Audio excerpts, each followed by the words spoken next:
तो स्टार्ट करते हैं यहाँ से आज की क्लास। ये एक थ्योरेटिकल लेक्चर जैसे आपको मैं बताया था, थ्योरेटिकल चैप्टर है, थोड़ा सा बोरिंग भी रहता है शुरू शुरू में, बट यहाँ से अब टेबल स्टार्ट हो जाएगा।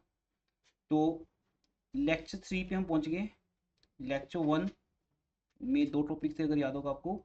इकोनॉमिक्स, उसके दो टाइप्स थी, माइक्रो मैक्रो, इकोनॉमी। लेक्चर 2 में हम क्या बात करते हैं, सेंट्रल प्रॉब्लम्स की। वो एक लेक्चर हमने उसमें डिवोट किया है। सेंट्रल प्रॉब्लम्स क्या होती हैं, वो प्रॉब्लम जो हर इकोनॉमी की कॉमन है और हर इकोनॉमी में एग्जिस्ट करती हैं वो प्रॉब्लम्स। और उसकी टाइप्स हैं फिर, what to produce, how to produce, for whom to produce, efficient utilisation, या फिर ग्रोथ ऑफ रिसोर्सेज। आपका ये लास्ट लेक्चर इन 5 पॉइंट्स के ऊपर था, जो दिखने में सिर्फ एक ही क्वेश्चन है, बट एक बहुत डेप्थ में हमने जाके इसको किया था। उसके बाद फिर यहाँ से इस चैप्टर का जो इम्पोर्टेंट पार्ट है वो स्टार्ट होता है। इस चैप्टर को इस नाम से भी जानते हैं बेटा, पीपीसी। लेक्चर 3 यहाँ से स्टार्ट होते हैं, PPC. PPC means production possibility curve, PPC. अब अपॉर्चुनिटी कॉस्ट, एक यहाँ पे फर्स्ट वर्ड आता है यहाँ इसके लिए, व्हाट इज अपॉर्चुनिटी कॉस्ट। इसके लिए हमें एक कॉन्सेप्ट समझना होगा कि आप इकोनॉमी हो, जब आप इकोनॉमी हो तो आप प्रोडक्शन कर रहे हो, इकोनॉमी कह लो या गवर्नमेंट कह लो, आप दो तरह की गुड्स प्रोड्यूस कर रहे हो। वन इज कंज्यूमर गुड्स, याद है, कंज्यूमर को चाहिए खाने के लिए कुछ भी, वीट ले लेते हैं, वीट। और प्रोड्यूसर को क्या चाहिए, मशीन्स। मान लो हम दोनों चीजें बना रहे हैं, एक वीट भी बना रहे हैं और मशीन भी, वीट एंड मशीन, ये दो चीजें हम प्रोड्यूस कर रहे हैं, ठीक है।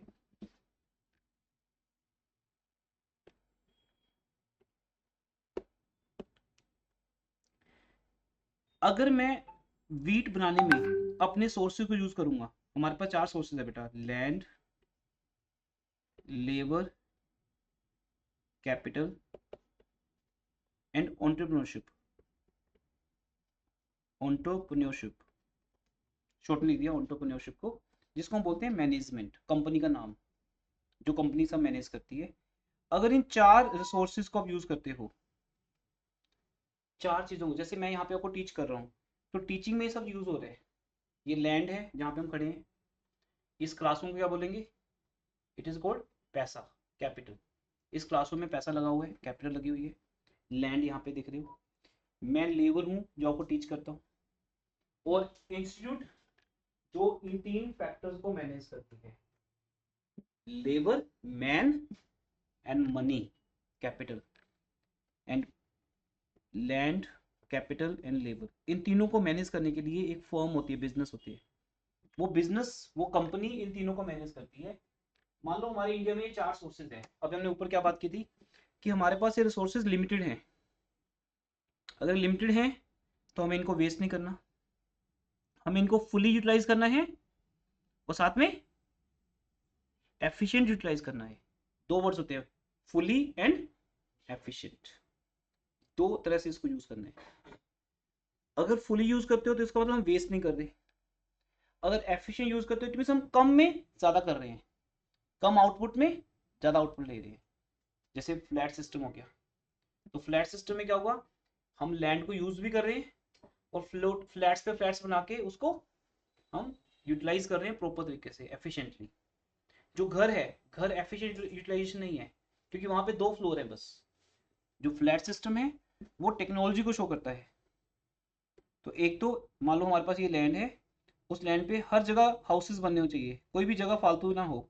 पर वो हाउसेज अगर बन भी जाएं, मान लो इस लैंड पे पूरे हाउसेज बने हुए हैं, इन हाउसेज में फ्लैट सिस्टम होना चाहिए, इससे इसकी यूटिलिटी बढ़ जाएगी। तो अगर सोर्सेज लिमिटेड हैं तो उन लिमिटेड सोर्सेज को यूज करके मैं क्या बना रहा हूँ, सपोज मैं बना रहा हूँ वीट, तो मैं फिर क्या नहीं बना रहा, क्या नहीं बना रहा, मशीन्स नहीं बना रहा।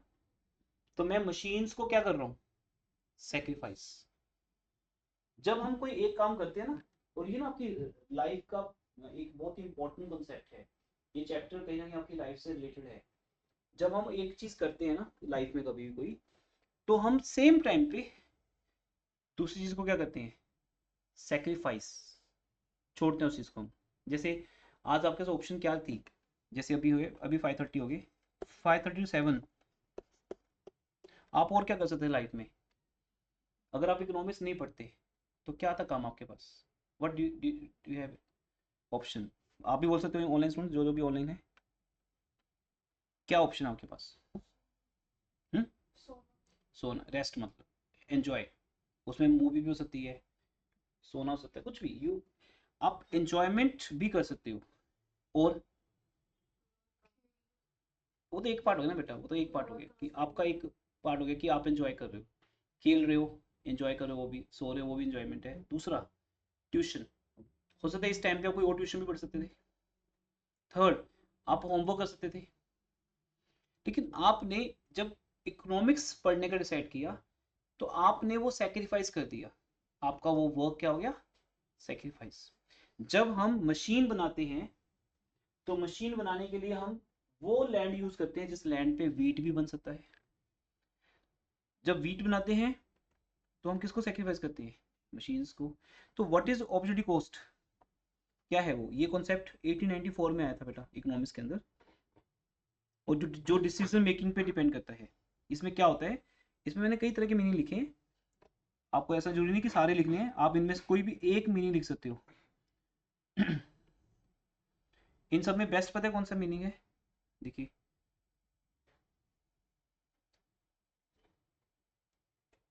एक तो ये इसमें बेस्ट है, it refers to the value of a factor.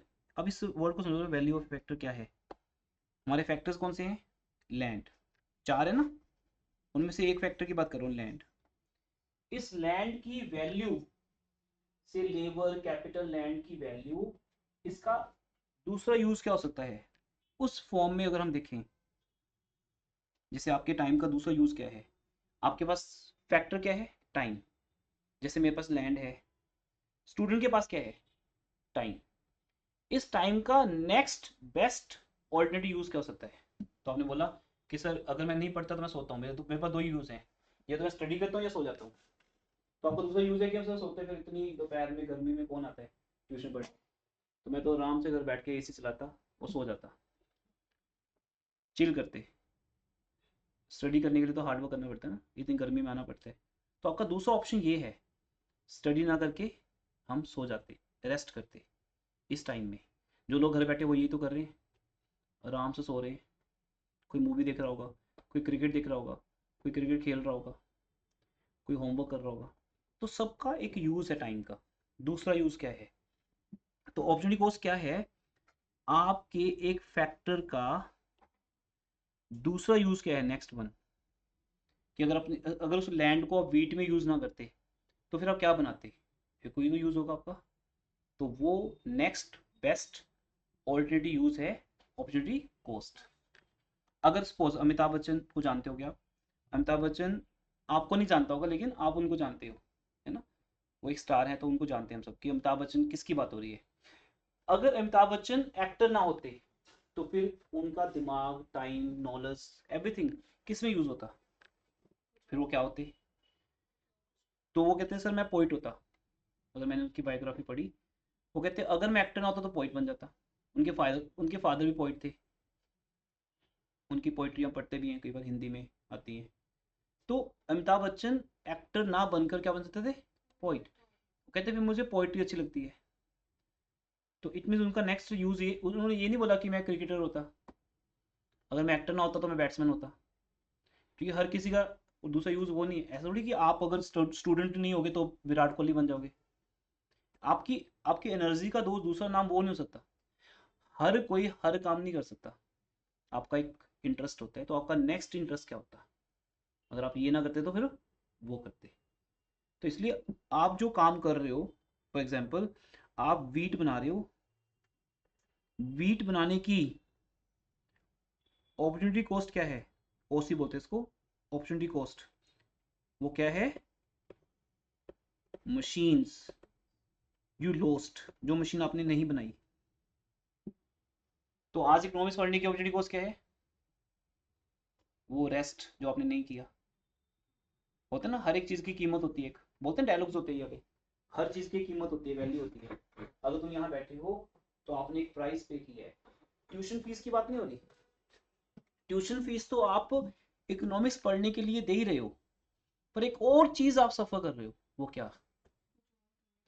कुछ और करने का टाइम। तो इकोनॉमिक्स पढ़ने के लिए आपको वो सेक्रीफाइस करना पड़ेगा जो आपका नेक्स्ट होता। तो यहाँ पे किसी ने बोला कि मैं ऐसा सो रहा होता, तो आपने वो सेक्रीफाइस कर दिया, इसका मतलब आप ना सोकर पढ़ने आए हो।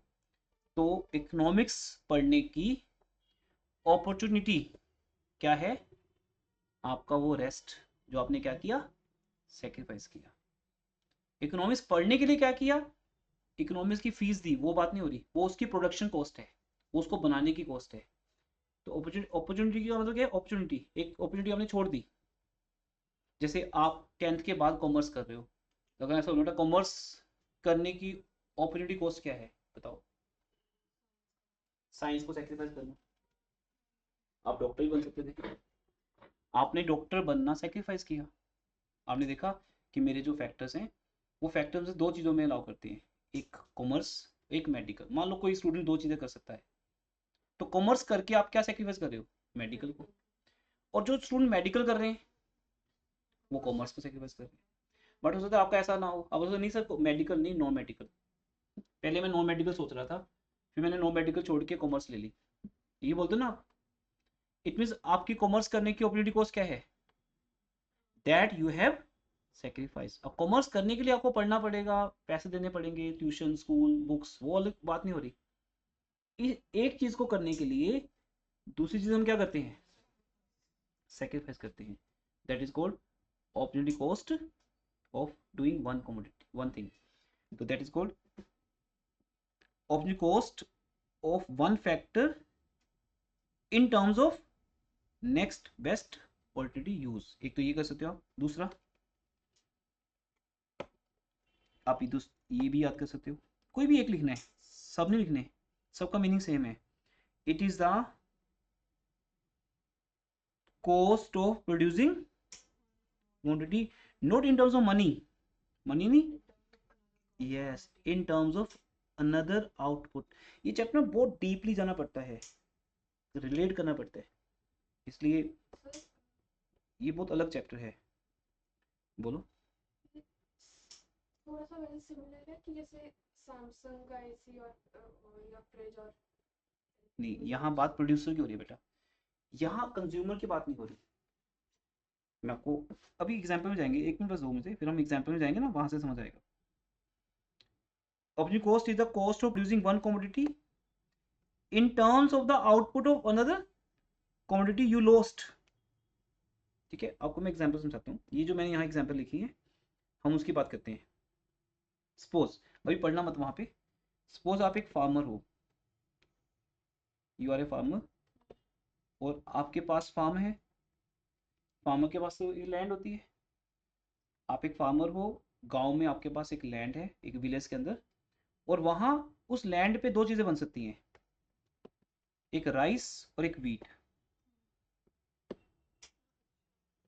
मतलब दो चीज़ें बन सकती हैं, एक राइस और एक वीट। ये नहीं क्या बोलोगे सर राइस और एप्पल बन सकते हैं यहाँ पे? क्या ऐसी एक लैंड देखी आपने जहाँ यहाँ पे या तो राइस बना लो या एप्पल बना लो? बताओ कोई लैंड इंडिया में है ऐसी? आपकी जीके क्या कहती है? एक ऐसी लैंड जहाँ पे राइस भी बन सकता है और एप्पल भी? पॉसिबल ही नहीं है। जहाँ एप्पल बनता है, हिल एरियाज, वहाँ पे राइस नहीं बनते। वो लैंड सिर्फ क्या बना सकती है? एप्पल। एप्पल गार्डन्स बोलते हैं उसको, वहाँ पे राइस नहीं बनता। लेकिन जहाँ राइस बनता है वहाँ वीट भी बन सकता है, क्योंकि एक लैंड दोनों के लिए सुटेबल होती है। पहले इस बात को पहचानो बेटा, आपके जो फैक्टर्स हैं, आपकी जो काबिलियत है, फैक्टर्स हैं, वो आपको क्या अलाउ करते हैं। मैं आपको बोलता बेटा अगर मैं टीचर ना बनता ना, तो मैं सिंगर बन जाता। और सर गा के दिखाओ। मैंने आपको गा के दिखाया, मैंने इतना बेकार गाया, क्या होगा सर? बस ये बात दोबारा मत बोलना, आपके पास कैपेसिटी नहीं है सिंगर बनने की। तो मेरा नेक्स्ट बेस्ट यूज सिंगिंग है क्या? नहीं, पॉसिबल नहीं। फैक्टर तो वही है ना। ये बताओ सिंगर के पास कौन से फैक्टर्स हैं? वही जो आपके पास है, उसके पास भी थ्रोट है, एक वॉइस है, दिमाग है, टाइम है, वही है ना, उससे वो सिंगर बन जाते हैं। आप उसी दिमाग, आवाज, टाइम से, पैसों से कॉमर्स लेके सीए बन जाओगे, एमबीए करके मैनेजर बन जाओगे, आप सिंगर भी तो बन सकते हो। अब सर मेरी आवाज में दम ही नहीं है, सिंगर कैसे बन जाऊँ मैं? दिमाग है, टाइम है, पैसा है, वो भी तो चाहिए ना जो भगवान देता है, वो साउंड, वो भी तो होना चाहिए। तो अगर आपकी आवाज निकलती ही नहीं तो सिंगिंग कैसे बन जाओगे, सिंगर कैसे बन जाओगे? तो हर कोई सिंगर नहीं बन सकता। अब आपका इंटरेस्ट क्रिकेट में नहीं है तो फिर आप क्रिकेटर नहीं बन सकते। मान लो कोई हैंडीकैप्ड हो, बोले कि अगर मैं स्टूडेंट ना होता तो मैं बैट्समैन होता, कैसे होते भाई? चल के दिखाओ, चल तो पाते नहीं, दौड़ोगे कहाँ से? तो तो उसके अंदर वो कैपेसिटी नहीं है। तो इस लैंड के अंदर क्या कैपेसिटी है बताओ? लैंड क्या है? एक फैक्टर। उसके अंदर क्या कैपेसिटी है? या तो वो राइस बना सकती है या वीट। अब राइस बनते हैं इस पे 10,000 के, वीट बनता है 9,000 का। तो बताओ क्या बनाओगे? राइस बनाओगे। लेक्चर के एंड तक आपको पूरा लेक्चर समझ आ जाएगा, पर एक लेवल्स के थ्रू निकलना पड़ेगा हमें। अब मैं राइस बना रहा हूँ, ऑब्वियसली फार्मर क्या डिसाइड करेगा? राइस। जब वो राइस बनाएगा तो क्या बोलेगा? मैंने क्या सेक्रीफाइस किया है? वीट। मैंने अपने फैक्टर्स को राइस पे लगाया, उसके फैक्टर्स क्या हैं? लैंड, और भी है, लेबर भी है, वो भी तो काम करेगा। अकेली लैंड तो है नहीं कि लैंड है और मैजिक करेंगे और राइस बन जाएंगे। उस पर हम पैसा भी लगाएंगे, कैपिटल लगाएंगे, जिसे हम अकाउंट्स में क्या बोलते हैं? कैपिटल। जैसे आपके रिपीट बैच का जो फर्स्ट डे था वो जस्ट बेसिक्स पे था, गेट एंड गिव। फिर जब आप सेकंड डे आए तो और क्लैरिटी होगी कि गेट एंड गिव को यूज कैसे करने हैं। वहां पे सबसे पहले किसकी बात आई? कैपिटल की। ये कैपिटल वर्ड है जो हम पैसा लगाते हैं। तो फार्मर लैंड भी यूज करेगा, कैपिटल भी यूज करेगा, लेबर भी यूज करेगा, वो तीनों फैक्टर्स को यूज करके राइस बनाएगा। वो राइस क्यों बना रहा है बताओ? उससे क्योंकि उसको ज्यादा पैसे मिलते हैं। लेकिन अगर वो राइस ना बनाता तो उसकी नेक्स्ट चॉइस क्या होती? क्या यहाँ पे डायमंड बन सकते थे? डायमंड बन नहीं सकते। जिस लैंड पे वीट बनते हैं वो डायमंड थोड़ी बनाएगी लैंड। इसलिए उस फार्मर की opportunity cost of making rice is the 9,000। क्या? वीट। जो वीट बना के कमा सकता था, उसने चूज किसको किया? राइस को चूज किया। आप समझे ना? हम एक चीज की अपॉर्चुनिटी कॉस्ट किस में देख रहे हैं? उस दूसरी चीज में जो हम बना सकते थे पर हमने बनाई नहीं। मैं पूछ रही थी सब्स्टिट्यूशन गुड्स जैसे। सब्स्टिट्यूशन गुड्स कह सकते हो, यू कैन से, ये भी कह सकते हो। आप कह सकते हो कि राइस का सब्स्टिट्यूट क्या है? वीट। हाँ बोल सकते हो उस वे में, पर अब लिखना मत ये चीज सब्स्टिट्यूशन हाँ गुड्स। नहीं हाँ, समझ। समझने के लिए ठीक है, ये वर्ड्स अलाउड नहीं लिखने। तो राइस की अपॉर्चुनिटी कॉस्ट है wheat that you have sacrificed. किसी रीजन से अगर राइस ना बनाओगे तो फिर किस पे आ जाओगे? वीट पे आ जाओगे। ऐसे दूसरी एग्जांपल ले सकते हैं। आप एक डॉक्टर हो, आपको एक हॉस्पिटल में सैलरी मिलती है 50,000, ये गवर्नमेंट जॉब है। और आपको प्राइवेट हॉस्पिटल में सैलरी मिलती है 55,000। तो वो यहाँ पे जॉब करता है। हॉस्पिटल का नाम जैसे फोर्टिस है, सुना है फोर्टिस? फोर्टिस में डॉक्टर की सैलरी ज़्यादा है या पीजे में सैलरी ज़्यादा है? पीजे में ज़्यादा है। अब अगर जिसको पीजे में जॉब मिलती है उसकी सैलरी वहाँ ज़्यादा है, तो क्या वो फोर्टिस में जॉब करेगा? तो इसका मतलब उसने क्या किया? गवर्नमेंट जॉब लेने के लिए किसको मना कर दिया? फोर्टिस हॉस्पिटल मना कर दिया। अब मान लो उसकी गवर्नमेंट जॉब चली गई, किसी रीज़न से पीजे में नहीं कर पा रहा जॉब, या उसने निकाल दिया वहाँ से उसको, तो फिर कहाँ आके गिरेगा वो? फोर्टिस में आएगा। जब हम कोई एक काम कर रहे हैं तो उसको करने के लिए हम दूसरा काम सेक्रीफाइस कर रहे हैं, बट मेरा नेक्स्ट बेस्ट यूज वही है। तो इसे डॉक्टर बोलता है कि मेरे पास दो ऑप्शन हैं, पीजीआई, फोर्टिस। मेरी फर्स्ट चॉइस किसको है? पीजीआई को। पर ऐसा नहीं कि पीजीआई में सैलरी ज़्यादा होती है, आप बोल रहे हो, ऐसा नहीं है। पीजीआई में सैलरी कम है और फोर्टिस में ज़्यादा है। ओबियसली ज़्यादा है बेटा, क्योंकि वहाँ सर्जरी के पैसे मिलते हैं, पीजीआई में मिलते नहीं है। एक सर्जन जब पीजीआई में सर्जरी करता है तो उसको पैसे नहीं मिलते, वो तो जॉब कर रहा है पीजीआई में। लेकिन एक प्राइवेट हॉस्पिटल में जब सर्जन सर्जरी करता है तो उसको हर सर्जरी के पैसे मिलते हैं। तो फोर्टिस का डॉक्टर रिच ज़्यादा है एज कंपेयर टू पीजीआई का डॉक्टर, क्योंकि पीजीआई का डॉक्टर तो सिर्फ वहाँ जॉब कर रहे हैं, उसकी सैलरी से 1 लाख है, 2 लाख है, 3 लाख है पर मंथ। पर फोर्टिस में 3 लाख तो उसको एक सर्जरी के मिल गई। एक सर्जन है जो दिन रात यही काम करता है वहाँ खड़े होके, सर्जरी करते हैं, एक दिन में 4 सर्जरी करते हैं। तो जितनी पीजीआई का डॉक्टर पूरे महीने में सैलरी लेता है, उतनी सैलरी एक फोर्टिस हॉस्पिटल के डॉक्टर की एक दिन की है। आप बताओ कहाँ जॉब करना चाहोगे, पीजीआई में या फोर्टिस में? फोर्टिस में। अब आप वहाँ टर्न हो गए। हमने सुना कि वहाँ सैलरी ज़्यादा मिलती है तो वहाँ चले जाते हैं, क्योंकि आप बोलो सर करनी सर्जरी है ना, मेरी नॉलेज का यूज़ कहाँ है, सर्जरी करनी है ना, तो बताओ कहाँ करनी है, खड़े होकर कर देते हैं, जहाँ पैसे ज़्यादा मिलेंगे वहाँ कर देते हैं। इसलिए आप जब गवर्नमेंट जॉब ठुकरा देते हो, डिनाई कर देते हो और प्राइवेट जॉब करते हो, पर किसी रीज़न से अगर आपकी प्राइवेट जॉब चली जाती है, तो आप फिर कहाँ ट्राई करोगे? गवर्नमेंट। गवर्नमेंट जॉब चलेगी तो कहाँ ट्राई करोगे? Private job. तो ये आपका यूज़ है। जबकि वो डॉक्टर टीचर भी बन सकता है, उसको केमिस्ट्री आती है, उसको बायो आती है, वही कोचिंग सेंटर में कई कई डॉक्टर्स कोचिंग भी करते हैं, वो कोचिंग भी कर सकते हो, पर उनको लगता है नहीं कोचिंग मेरा पैशन नहीं है, तो वो हॉस्पिटल में जॉब करते हैं। तो उसका फिर अगर आपको लगता है कि आपके दो ऑप्शन हैं, एक हॉस्पिटल और एक कोचिंग सेंटर, तो दोनों को कंपेयर करो। अगर आप कोचिंग सेंटर में हो तो किसको सेक्रीफाइस किया आपने? हॉस्पिटल को। तो ये है बेटा ऑप्शनल कॉस्ट, ये यहाँ पे सब लिखा हुआ है। तो अब यहाँ पे आपको थर्ड डेफिनेशन दिखाता हूँ जो आपको ज़्यादा अच्छी लगेगी। Optional cost is the cost of availing one opportunity से हम एक्स बना रहे हैं, एक्स वीट हो सकता है, वीट बना रहे हैं, एक्स बना रहे हैं, और हमने इसके लिए दूसरी अपॉर्चुनिटी लॉस कर दी। तो एक्स बनाने की अपॉर्चुनिटी कॉस्ट क्या है?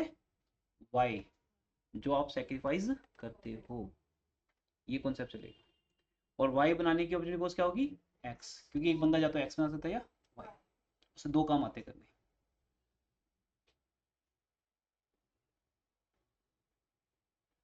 तो इसलिए बेटा आपके जो फैक्टर्स है ना उसके दो यूज होते हैं हमेशा, पहचानना अपने आप को कभी भी। आप किसी एक चीज़ के लिए बने हो, आपकी दो चीज़ होते हैं। सपोज मैं एक टीचर हूँ, टीचिंग मेरा पैशन हो सकता है, पर अगर मैं टीचर ना होता तो मेरी नॉलेज का कोई और यूज़ भी तो होता। तो मेरा सेकंड इंटरेस्ट किसके अंदर है, वहाँ पे जाके मैं करूँगा। मेरा सेकंड इंटरेस्ट रियल एस्टेट में है। किसमें? रियल एस्टेट में। मैं फिर रियल एस्टेट बिजनेस करता, मैं फिर प्रॉपर्टीज़ को खरीदता, उस पर कंस्ट्रक्शन करता, फिर उनको बेचता। ये मेरा सेकंड यूज़ हो सकता है, क्योंकि मेरा उसमें भी पैशन है, उसमें नॉलेज है, पर वो मैंने अभी नहीं किया। मेरा फर्स्ट ये है, सेकंड हो सकता है। पर मैं ये नहीं बोल सकता कि अगर मैं आज टीचिंग छोड़ दूँ तो मैं टीम इंडिया में सेलेक्ट हो जाऊँगा, अब देखना मैं वहाँ पे बैट्समैन बन जाऊँगा। ये कैसे हो सकता है? मुझे तो बैटिंग करनी नहीं आती, तो ये मेरा ऑप्शन नहीं है। और आज तो मैं सीख नहीं सकता, और मेरी एज भी मुझे अलाउ नहीं करेगी कि मैं इस एज में जाकर टीम इंडिया को ज्वाइन करूँ। मेरे पास ऑप्शन ही नहीं है, सिंगिंग ऑप्शन नहीं है, एक्टिंग ऑप्शन नहीं है, तो हर चीज़ का ऑप्शन आपके पास नहीं है। तो आपके अपने फैक्टर्स की नेक्स्ट वैल्यू क्या है? तो कभी अपने आपसे पूछना, अगर आप स्टूडेंट ना होते तो क्या होते? यस, अगर कॉमर्स कर रहे हो पर कॉमर्स छोड़कर फिर आप क्या करते? फिर हमारा आपका दूसरा यूज़ क्या होता? तो वो आपका हमेशा कॉमर्स करने का क्या रहेगा? Opportunity cost. अब बोल सकते हो सर मैं डॉक्टर बनना चाहता था लेकिन मैं किसी रीज़न से नहीं बन पा रहा या मैं नहीं ले पा रहा वो मेडिकल, तो बेटा कॉमर्स की कॉस्ट वही है जो आपने सेक्रीफाइस किया। ठीक है। अब इसके अंदर जब हम टेबल की बात करते हैं तो एक वर्ड अटैच हो जाएगा। क्या वर्ड आ जाएगा? मार्जिन। मार्जिन वर्ड आज आप सुनोगे और फिर कई चैप्टर्स में आएगा ये मार्जिनल। मार्जिनल को एम से बोलते हैं, एम। ऊपर क्या बोल रहे थे हम? OC, opportunity cost, that was a OC. अब ओसी का क्या एम लगा देना है, यहाँ से आपका टेबल स्टार्ट हो जाएगा। आपको पता है ना कि थर्ड लेक्चर में टेबल स्टार्ट हो जाएगा। पर ये चैप्टर बहुत ज़्यादा इंटरेस्टिंग नहीं बनेगा कभी भी, क्योंकि ये थ्योरेटिकल वर्जन पे चलता है। थ्योरी डिमांड जैसा इंटरेस्टिंग नहीं है। जब आप वो लेक्चर सुनोगे तो वहाँ तो मज़ा आता है, इनकम की बात हो रही है, कंज्यूमर्स की बात हो रही है, प्राइस की बात हो रही है। एमओसी क्या है? अब इसके लिए ना हमें एक टेबल समझना पड़ेगा पहले। ध्यान से देखो बेटा टेबल को, मैं आपको 2 मिनट देता हूँ, इस टेबल को ध्यान से देख कर बताओ क्या हो रहा है यहाँ। करो इसको स्टडी बहुत ध्यान से। नोट से सब दिया हुआ है आपको। अब इस चैप्टर का पहला डायग्राम आएगा।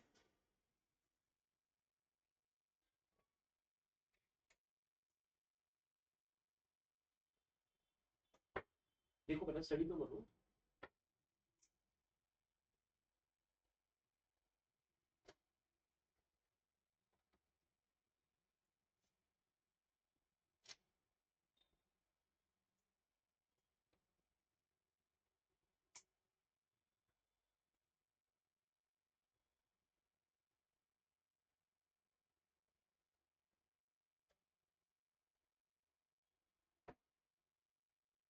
ये सामना बताओ क्या इसमें समझाया। इसमें जो प्रोडक्शन ऑफ वीट है वो बढ़ रही है और जो मशीन की प्रोडक्शन है वो कम हो रही है, तो हम कह सकते हैं कि जैसे प्रोडक्शन ऑफ वीट ज़्यादा हो रही है तो उसकी अपॉर्चुनिटी कॉस्ट मशीन की है। Good, very good. एक तो ये पॉइंट है और भी है इसमें, ये तो हमें सामने से नजर ही आ रहा है।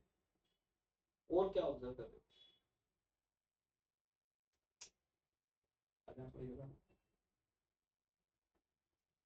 और क्या ऑब्जर्व कर रहे हो? क्या ऑब्जर्व कर रहे हो? लिखे हुए ना। हाँ जी, ये ऐसे करो।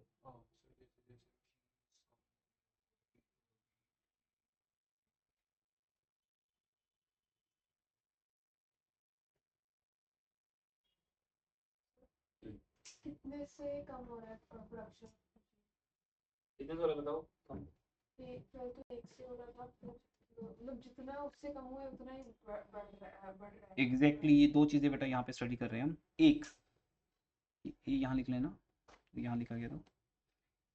एक है कि एक हम इसमें ये देख रहे हैं कि वीट को हम इंक्रीज कर रहे हैं और मशीन्स को डिक्रीज कर रहे हैं। इससे हमें ओसी का मीनिंग क्लियर हो जाएगा। वीट को बनाने की अपॉर्चुनिटी कॉस्ट क्या है? मशीन्स, जो हम क्या कर रहे हैं? सैक्रिफाइस कर रहे हैं। ठीक है, वी आर सैक्रिफाइसिंग मशीन्स, हम मशीन सैक्रिफाइस कर रहे हैं। दूसरा है how much, that is M. M means होता है मार्जिनल, एम इज मार्जिनल। तो मार्जिनल का मीनिंग क्या होता है? एक और एक और बनाने के लिए हम कितना सेक्रीफाइस कर रहे हैं। मार्जिनल का मीनिंग हमेशा आएगा बेटा वन मोर, वन मोर। अगर हम वीट, शुरू में क्या हो रहा है? वीट बन रहा है शुरू में, शुरू में क्या हो रहा है? वीट बन रहा है? नहीं, शुरू में क्या है बेटा? एक कॉम्बिनेशन है 0 और 15 का, जिसका मीनिंग है स्टार्टिंग में। अब मैं आपको यहाँ समझाता हूँ, टेबल यहाँ करते हैं।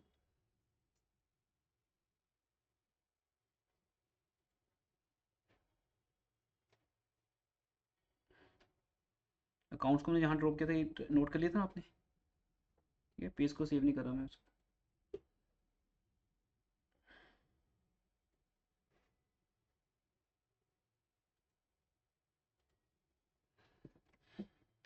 देखिए ध्यान से देखिए इस चीज़ को। सपोज हम शुरू में वीट नहीं बना रहे, ये तो कॉम्बिनेशन है हमारा। अपने सेकंड लेक्चर को रिलेट करो इसके साथ। What to produce, how much to produce. हमने सबसे पहले कॉम्बिनेशन ले लिया ए। क्या बनाएंगे हम सिर्फ मशीन्स बनाएंगे, हम वीट नहीं बनाएंगे। क्या ये बेटर कॉम्बिनेशन है? क्या ये अच्छी ऑप्शन है? Combination means option, it's not good option. हमारे पास रोबोट्स ही रोबोट्स होंगे पर खाने के लिए कुछ होगा नहीं। हम टेक्नोलॉजी में तो हाईटेक हो जाएंगे पर हमारे पास वीट होगा ही नहीं। तो अब हम दूसरे ऑप्शन पे जाते हैं। चलो ठीक है, ऐसा करते हैं, हम 1 यूनिट वीट का बनाते हैं। अब हमारे जो फैक्टर्स है बेटा, क्या फैक्टर्स है हमारे? लैंड और लेबर, और इनका जो पैसा है जो इस पे लगाया जा रहा है, कैपिटल। लैंड एंड कैपिटल, ये तीनों सोर्स लगाकर हम क्या बना पा रहे हैं? Maximum machines. इतने, इससे ज्यादा सोर्स नहीं है हमारे पास। अगर आप चाहते हो कि और बने, फिर आपको ग्रोथ करनी पड़ेगी, ग्रोथ और सोर्स करना पड़ेगा। जो मैंने कल समझाया था, ग्रोथ कैसे होती है? दो तरह से, टेक्नोलॉजी इंप्रूव करेंगे, एडवांस करेंगे। दूसरा, नए सोर्सेज फाइंड आउट करेंगे। पर फिलहाल हमारी क्या अजम्पशन है? हमारी अजम्पशन क्या है कि we have the limited resources and given technology. हम टेक्नोलॉजी को भी चेंज नहीं कर सकते। हमारे पास वही लैंड है, उसके बाद वो फ्लोर है, उसके बाद थर्ड फ्लोर बनाना अलाउड ही नहीं है, क्योंकि टेक्नोलॉजी चेंज करनी हमें अलाउड नहीं है। उसके लिए पहले पूरा घर तोड़ना पड़ेगा, तोड़ के फिर उसका फाउंडेशन स्ट्रॉन्ग करेंगे। फिर जो फ्लैट होता है, फ्लैट अलग टेक्नोलॉजी में बनते हैं, उसकी फाउंडेशन इतनी स्ट्रॉन्ग होती है कि उसमें 10 फ्लोर खड़े हो सकते हैं। अगर आपके घर पे 2 फ्लोर और बन गए ना, वैसे ही घर गिर जाएगा, क्योंकि उसमें स्ट्रेंथ नहीं है, कि उसकी फाउंडेशन उतनी ही है जितनी 2 फ्लोर की होगी। तो पूरे चंडीगढ़ में अगर फ्लैट सिस्टम लगाना है तो गवर्नमेंट क्यों लगा पा रही? क्योंकि टेक्नोलॉजी नहीं पड़ेगी। पहले पूरा 20 सेक्टर तोड़ना पड़ेगा, सारे घर तोड़ने पड़ेंगे। अब कौन तोड़ेगा सारे घर?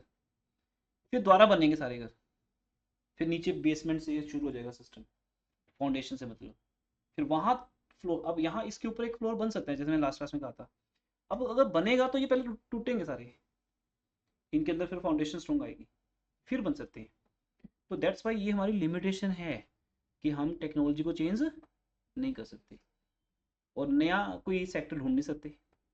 तो हम अपने सोर्सेज से कितना बना सकते हैं? 15,000 हो सकता है, लैक्स हो सकता है।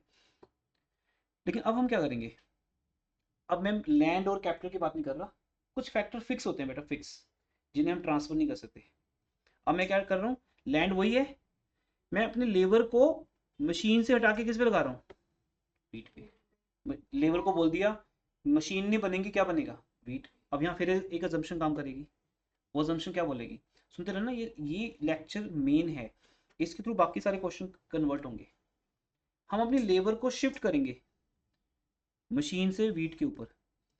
अब यहाँ अजम्पशन क्या है कि जिस लेबर को मशीन बनानी आती है उसे वीट भी आता है।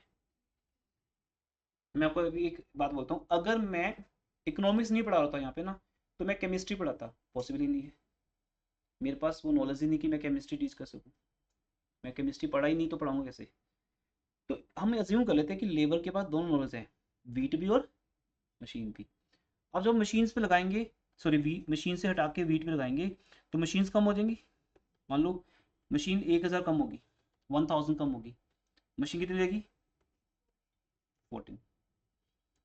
1000 मशीन कम हुई तो 1 टन, आपको पता है वीट टन्स में होता है, और मशीन थाउजेंड्स में हो सकती है, नंबर्स में हो सकती है, दोनों की यूनिट्स अलग अलग हैं। पर अभी हम टन ये नहीं बोलते, हम बोलते हैं एक और एक, ठीक है। एक और वीट बनाने के लिए, एक वीट बनाने के लिए हमने क्या किया? 1 मशीन को क्या कर दिया? सेक्रीफाइस कर दिया। मशीन एक कम होगी, चाहे वो 1000 हो या 1 लाख हो, वीट बन गया। अब बताओ वीट बनाने की ऑपरेटिंग कॉस्ट क्या है? What is the operating cost of wheat? Machine that you have foregone, foregone means sacrificed, जो आपने सेक्रीफाइस कर दी, आपने अपनी नींद को सेक्रीफाइस कर दिया और यहाँ पहुंच गई, तो पढ़ने की कॉस्ट होगी वो, ठीक है। दूसरा, एक और वीट बनाना है हमें, पहले हमने एक और वीट बनाया था, अब हमें और चाहिए वीट, तो हम क्या करेंगे? और मशीन को सेक्रीफाइस करेंगे। अब यहाँ -2 होगा, क्यों होगा वो बाद में समझाऊंगा, वो एक अलग क्वेश्चन है। अभी आप एक बार मान लो कि -2 हो रहा है, पहले -1 हुआ था, अब क्या हो रहा है? -2 हो रहा है। तो 2 मशीन्स को सेक्रीफाइस किया क्या बनाने के लिए? एक और वीट। वीट एक ही बन रहा है, और तो मशीन पहले से ज्यादा सेक्रीफाइस हो रही है कि कम हो रही है? ज्यादा। मशीन पहले से ज्यादा सेक्रीफाइस हो रही है, क्यों हो रही है वो बाद में बात करेंगे, उसका रीजन भी बताऊंगा। फिर उसके बाद और सेक्रीफाइस होगी, यहाँ एक ही बनेगा और बस 1+ होगा। फिर पहले से ज्यादा सेक्रीफाइस होंगी, 9 - 4 5, यहाँ एक 1+ कर दो, ये कॉम्बिनेशन बन रहे बेटा आपके DE। F क्या बनेगा? 5 में से 5 माइनस कर दो, 0, 1 और प्लस कर दो। जो पहला कॉम्बिनेशन है बेटा, ये combination A, that not good, ऐसे ये भी गुड नहीं है। अब क्या है? अब हमारे पास जो पहले इंडिया में होता था, खाने को तो बहुत कुछ है, बट मशीन्स नहीं है, टेक्नोलॉजी नहीं है। हमारे पास फाइटर जेट नहीं है, हमारे पास टेक्नोलॉजी नहीं है, कंप्यूटर नहीं है, कुछ नहीं है हमारे पास। हम एक बहुत ही अंडर डेवलप कंट्री थे।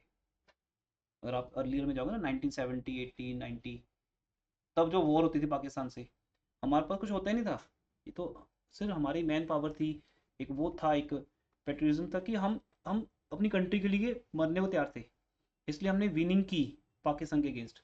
टेक्नोलॉजी नहीं थी हमारे पास। अभी तो क्या है, अभी तो टेक्नोलॉजी है, अभी तो हमें खुद जाने की जरूरत ही नहीं है। हम बस यहीं से अटैक करते हैं, पाकिस्तान खत्म हो जाता है। हमारे पर्सनस को जाने की जरूरत नहीं पड़ी, आर्मी को जाने की जरूरत नहीं पड़ी। टेक्नोलॉजी इतनी डेवलप होगी इंडिया के अंदर कि वो अपने इंडिया में बैठे बैठे, अपने अंदर बैठे, ऑफिस में बैठे बैठे ही वो किसी भी टारगेट को किल कर सकते हैं, अटैक कर सकते हैं। वो टेक्नोलॉजी तो सबके पास ही है, फिर इसका मतलब वो भी कर सकते हैं हमारे इंडिया को टारगेट। तो अब टेक्नोलॉजिकली हर कंट्री एडवांस हो रही है। अब वो इंडिया पाकिस्तान से ज़्यादा टेक्नोलॉजिकली एडवांस है, अमेरिका से कम है। यही अगर अमेरिका से पंगा लिया होता हमने, तो वहाँ ऐसा नहीं होता, वहाँ रिजल्ट डिफरेंट होते। फिर अमेरिका के जो ड्रोन आते हैं इंडिया में, वो हम निकालना, उनको ख़त्म नहीं कर पाते, उनकी मिसाइल्स को ख़त्म नहीं कर पाते। अमेरिका हमसे ज़्यादा एडवांस्ड है, पाकिस्तान से ज़्यादा एडवांस हम है। तो ये चलता रहेगा। टेक्नोलॉजी अगर इंडिया के पास ना हो, तो फिर क्या रहेगा, सिर्फ आर्मी रहेगी। आर्मी को भेजो, वही अटैक करेंगे जा जाके, जैसा पहले होता था। तो इसका मतलब ये दोनों कॉम्बिनेशन बेकार हैं। एक में वीट जीरो है, एक में वीट 5 है और मशीन्स जीरो है। तो इसमें हम कहीं ना कहीं इनमें से चूज करेंगे। तो ये है प्रॉब्लम ऑफ चॉइस, ये पढ़ते आ रहे हैं। जहां रिसोर्सेज लिमिटेड हैं, हम वहां पर किसकी बात करें, प्रॉब्लम ऑफ चॉइस।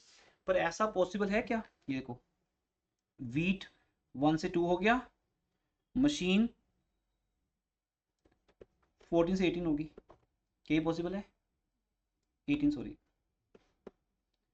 वीट भी बढ़ रहा है और मशीन्स भी। तो आपने सेक्रीफाइस किया कुछ? नहीं किया। आप कॉमर्स भी करते रहो और मेडिकल भी ले लो, साथ में मेडिकल भी पढ़ते रहो। ऐसा पॉसिबल ही नहीं है, no one can do this कि कॉमर्स के साथ नो मेडिकल भी करता रहे। उसे चूज करना पड़ेगा, नो मेडिकल छोड़ के कॉमर्स, कॉमर्स छोड़ के नो मेडिकल। दोनों इंक्रीज नहीं कर सकते, एक इंक्रीज होगा और दूसरा decrease, because you have limited knowledge. अगर आप रोबोट होते ना, रोबोट होते, दोनों कर सकते थे। रोबोट का माइंड लिमिटेड नहीं है, वहाँ जीबी चलता है, 500 GB, 1 ton, 2 TB, 3 TB, 4 TB। अब बोलते एक हार्ड डिस्क और ऐड करो, 1 TB और ऐड हो गया। अब एक टीबी में नॉन मेडिकल डाल लो, एक टीबी में कॉमर्स डाल लो, फिर टीबी और ऐड करो, टेक्नोलॉजी बढ़ गई। क्या आपके दिमाग में हार्ड डिस्क लग सकती है? कल को ये भी टेक्नोलॉजी आ जाएगी, हम अपने माइंड में एक चिप लगा सकते हैं, फिर चिप में स्टोर होगा। देन एक पर्सन डॉक्टर भी बन सकते हैं, इंजीनियर भी, और कॉमर्स भी, सब कर सकते हो। पर अभी ऐसा नहीं है, इसलिए हमें क्या करना पड़ रहा है, एक चीज बढ़ानी पड़ रही है और दूसरी चीज कम करनी पड़ रही है। इसका मीनिंग एक प्रोडक्ट में हमें गेन हो रहा है, एक में क्या हो रहा है, लॉस। इसको बोलते हैं loss by gain, loss by gain. आपका लॉस बढ़ रहा है कि कम हो रहा है? लॉस बढ़ रहा है हर बार, है कम हो रहा है? बढ़ रहा है बेटा। 1 से 2 माइनस बढ़ रहा है कि नहीं बढ़ रहा? प्लस तो वही है। पहले एक देखो, ऊपर तो कुछ आएगा नहीं। अब मैं एमओसी दिखा रहा हूँ आपको, व्हाट इज एमओसी। शुरू में तो एमओसी जीरो नील होती है, मतलब उसको हम दिखा नहीं सकते, क्योंकि एमओसी तब दिखाएंगे जब कुछ चेंज आएगा। क्योंकि एमओसी में एम क्या है, मार्जिनल का मीनिंग चेंज। अब चेंज आएगा। एक वीट लेने के लिए आपने एक मशीन को सेक्रीफाइस किया, loss by gain. One loss, one loss, one gain. दूसरे में क्या हुआ, 2 लॉस, 1 गेन। लॉस 2 है, गेन 1 है। क्यों, वो बताऊंगा बाद में। पर एक बार मान लो कि ऐसा है, लॉस बढ़ रहा है, 3 लॉस, 1 गेन।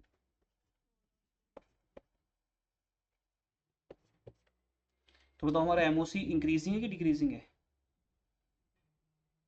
बताओ। इसके लिए आपको मैथ्स आना चाहिए, 1 बाय 1 का आंसर कितना होता है? करो ट्राई, कि मैथ्स आता नहीं आता आपको।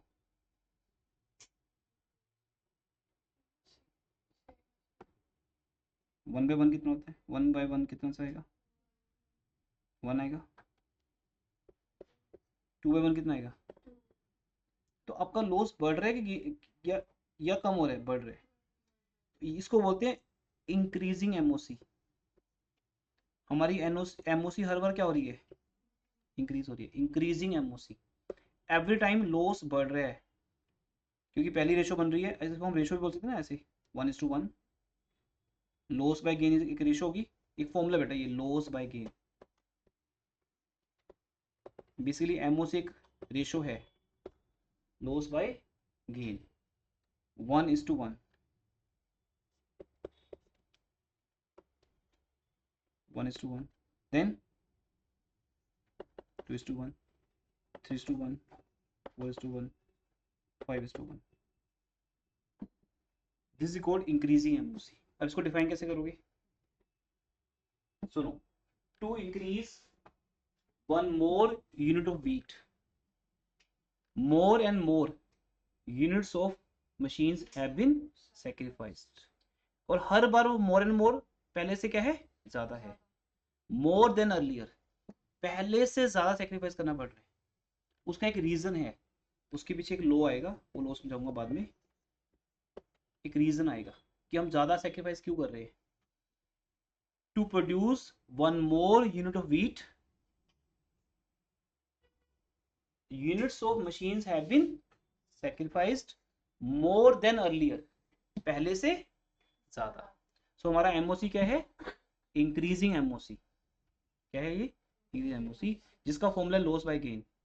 पहले लॉस 1 का है 1 लेने के लिए, दूसरे टाइम लॉस 2 का है 1 लेने के लिए। 1 क्यों बोला गया कि 1 कंपैरिजन के लिए है, एक मेजरमेंट है कि एक यूनिट व्हीट का लेने के लिए हम मशीन्स को 2 सेक्रीफाइस कर रहे हैं, 3 सेक्रीफाइस कर रहे हैं। तो यहाँ पे देखो ध्यान से, टेबल देखो भाई, आपको समझा रहे हैं। जिस टेबल को आपने 1 मिनट में एक्सप्लेन कर दिया था कि सर हाँ मैं समझ गया क्या है ये, इतना कुछ है इसके अंदर। आपका लॉस बाय गेन एक फॉर्मूला है, जो किसका फॉर्मूला है, एमओसी का। एमओसी के और नाम भी है MRT, marginal rate of substitution. यहाँ पे वर्ड आएगा वो, मार्जिनल रेट ऑफ सब्स्टिट्यूशन, या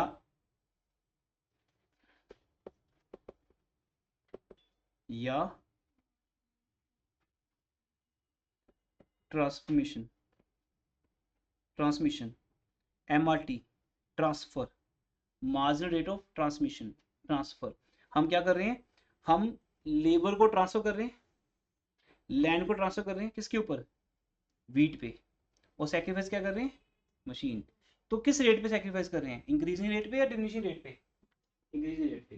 पहले 1 सेक्रीफाइस कर रहे हैं, फिर 2, हम 2 लेबर भेज रहे हैं उसको, फिर नेक्स्ट टाइम 3 भेज रहे हैं, नेक्स्ट टाइम 4 भेज रहे हैं। मीन्स हमारा जो एमआरटी है, मार्जिनल रेट ऑफ ट्रांसमिशन या ट्रांसफॉर्मेशन, या MOC is increasing, loss by gain increasing है। अब इस चीज को यहाँ पढ़ते हैं, देखो इस दिस टेबल शोज, क्या शो कर रहा है बताओ। अब हम टेबल को एक्सप्लेन कर रहे हैं, ये टेबल क्या शो कर रहे हैं, इंक्रीजिंग एमओसी, एमओसी इंक्रीजिंग है। दूसरा, every additional unit of wheat, बाद में उसको एक्स एक्स भी लेंगे, अभी छोड़ दो इस बात को। Firm has to sacrifice more and more units of machine. हर बार क्या हो रहा है, व्हीट का 1 यूनिट लेने के लिए हमें ज्यादा से ज्यादा मशीन्स सेक्रीफाइस करनी पड़ रही है। पहले 1 मशीन, फिर 2। उसका रीजन यहाँ लिखा हुआ है टॉपर्स कॉर्नर में ना, बाद में पढ़ेंगे ऐसा क्यों होता है, क्या लॉजिक है उसके पीछे, वो बाद में देखेंगे। नहीं जानना तो नहीं देखेंगे, फिर हमें याद करना पड़ेगा कि इंक्रीजिंग लेना है, तो एक लॉजिक जानेंगे। इस चैप्टर में लिखना कहीं नहीं वो लॉजिक। इसका मीनिंग क्या है, MOC producing 1 extra unit of good x. इसमें एक्स की एक कमोडिटी, एक्स मीन्स व्हीट ले लिया, क्योंकि हम व्हीट को डायग्राम में कहाँ पे लेंगे, एक्स एक्सिस पे। हमें व्हीट बनाने के लिए वाई को क्या करना पड़ेगा, सेक्रीफाइस, पर वो पहले से ज्यादा सेक्रीफाइस होगा। तो टेबल यही समझा रहा है, और इस टेबल का हम क्या बनाएंगे फिर, एक डायग्राम बनाए, डायग्राम इसका देखो, यहाँ पे एक डायग्राम बनेगा।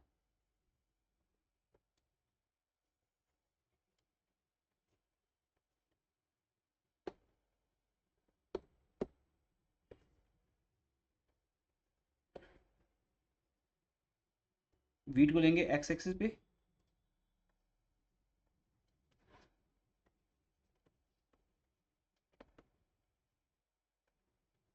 मशीन्स को लेंगे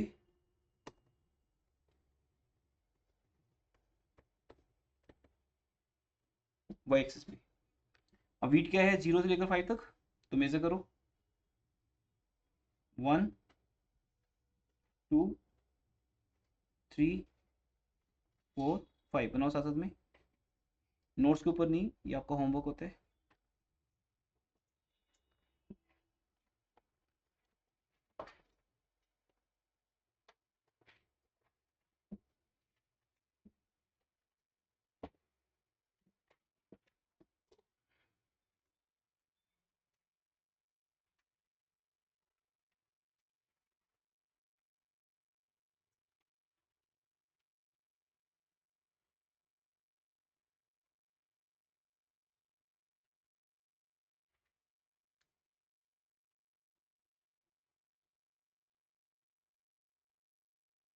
अटेंडेंस कॉल करो, मैं आहना, अर्नब ऑनलाइन है, अवनी, दृष्टि, यस गुरदीप, सर। हाँ जी गुरदीप ऑनलाइन है, अर्नब गुरदीप की मैंने अटेंडेंस लगा दी, गहना, इतिशा एब्सेंट, इशिका, लक्ष्य एब्सेंट, शिवांग,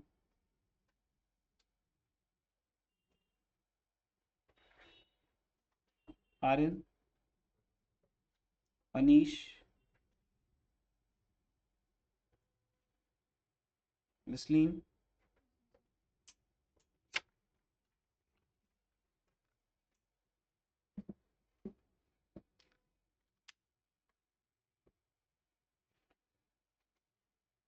अब मशीन को मेजर करते हैं। मशीन 0 से लेकर 15 तक है, तो इसमें थोड़ा मेजरमेंट आप गैप कम ले लोगे, 1 2 3 4 5 6 7 8 9 10 11 12।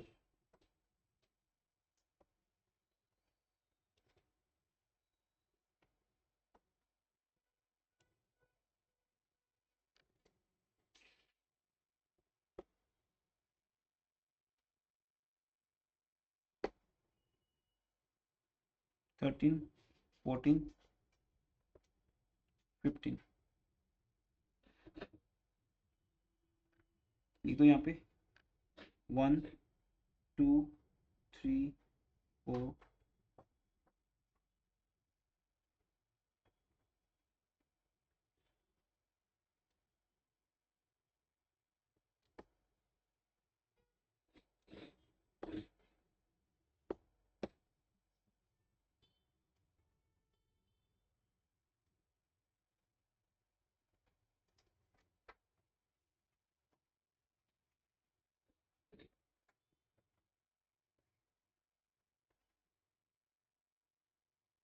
अपने ब्रेक ले लो 2 मिनट लेनी तो क्लास से बाहर जाके।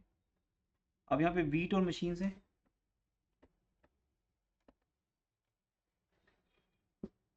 अब हम इसके इसकी डायग्राम बनाएंगे। तो पहला कॉम्बिनेशन क्या है चेक करो। कॉम्बिनेशन क्या पहला, 0, क्या कॉम्बिनेशन बताओ, 0 वीट है, मशीन्स क्या है 15 15 चाहिए होगा अभी तो, मैं एक और ऊपर जाएगा ये 15। तो पहला कॉम्बिनेशन क्या बेटा 15 एंड 0, इट मीन्स कुछ बनेगा नहीं, इसमें कोई बार तो बनेगा नहीं, जस्ट एक टिक आ जाएगा बस वहां पे, यहाँ पे एक टिक आ गया, ये एक पॉइंट आ गया। वो दो चीजों का कॉम्बिनेशन बता रहे हैं, किसका, यहाँ पर वीट 0 है, मशीन कितना है 15, एक पॉइंट ड्रॉप कर दिया वहां पे, वो वाई एक्सिस के ऊपर ही रहेगा। दूसरा ये तो हो गया पहला कॉम्बिनेशन, क्लियर है। सेकंड कॉम्बिनेशन, सेकंड क्या है 14 1, तो यहां से एक बार आपने बनाया, ये बन गया, तो ये कॉम्बिनेशन आ गया सेकंड। तो जहां पे फर्स्ट कॉम्बिनेशन वहां पे लिख दो ए, ए यहाँ लिख दो बी, उसके बाद फिर 2 and 12।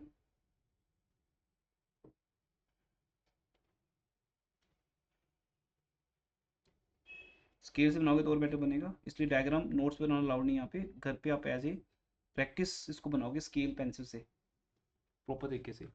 और आपके नोट्स कभी भी चेक हुए विदाउट डायग्राम हुए तो फिर आप क्लास के बाहर जाएंगे, डायग्राम बना के फिर अंदर आएंगे। 3 और 9, ये 9 आपका।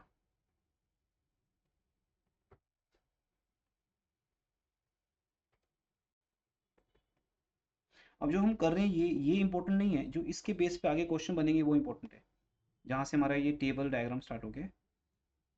डी, नेक्स्ट ऑप्शन क्या है? 4 and 5।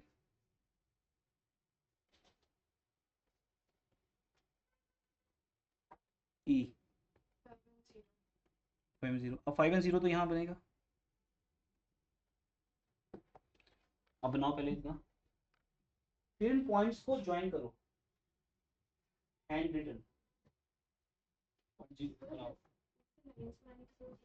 हाँ, ऐसे डायग्राम्स बनानी पड़ती है बेटा हमें। जब हम कंस्ट्रक्शन दिखा रहे हैं, इस क्वेश्चन में दिखा रहे हैं ना एमओसी क्या होता है, आगे जाके नहीं दिखाएंगे, आगे जाके लाइंस नहीं दिखाएंगे हम, वहां इसको यूज करेंगे कॉन्सेप्ट को। मशीन को वाई एक्सिस पे लिया हमने और वीट को एक्सिस में, ये फर्स्ट लाइन आएगी।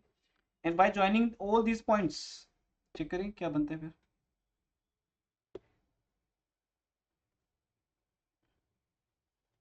एक कर्व बनेगी ऐसे, जो ऐसे दिखेगी।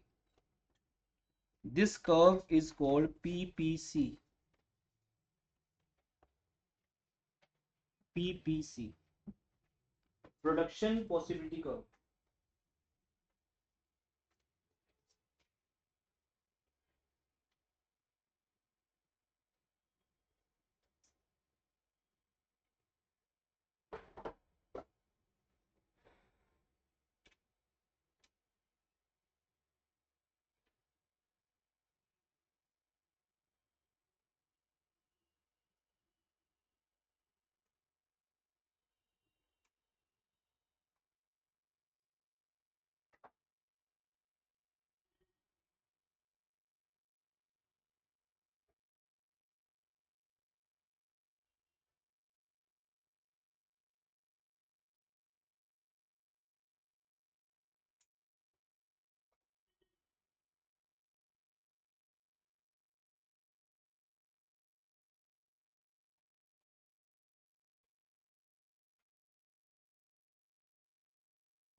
देखिए अब हमने क्या किया, हमने इन पॉइंट्स को ज्वाइन कर दिया, A B C D E F, we get a curve.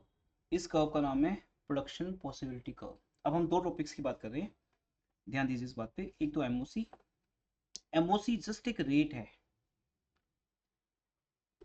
एक रेट है जिस रेट पर हम लॉस बाय गेन का कॉन्सेप्ट यूज करते हैं। तो ये रेट इंक्रीजिंग रेट है, जिस कारण से एक कर्व बनती है और उस कर्व की शेप है एक। अब अगर हमें ये टेबल की हेल्प से ना बनाना होता, जिसे आना कह रहे हैं, तो हम डायरेक्टली ऐसे बनाते। ऐसे देखो, मैं ऐसे बना सकता हूँ।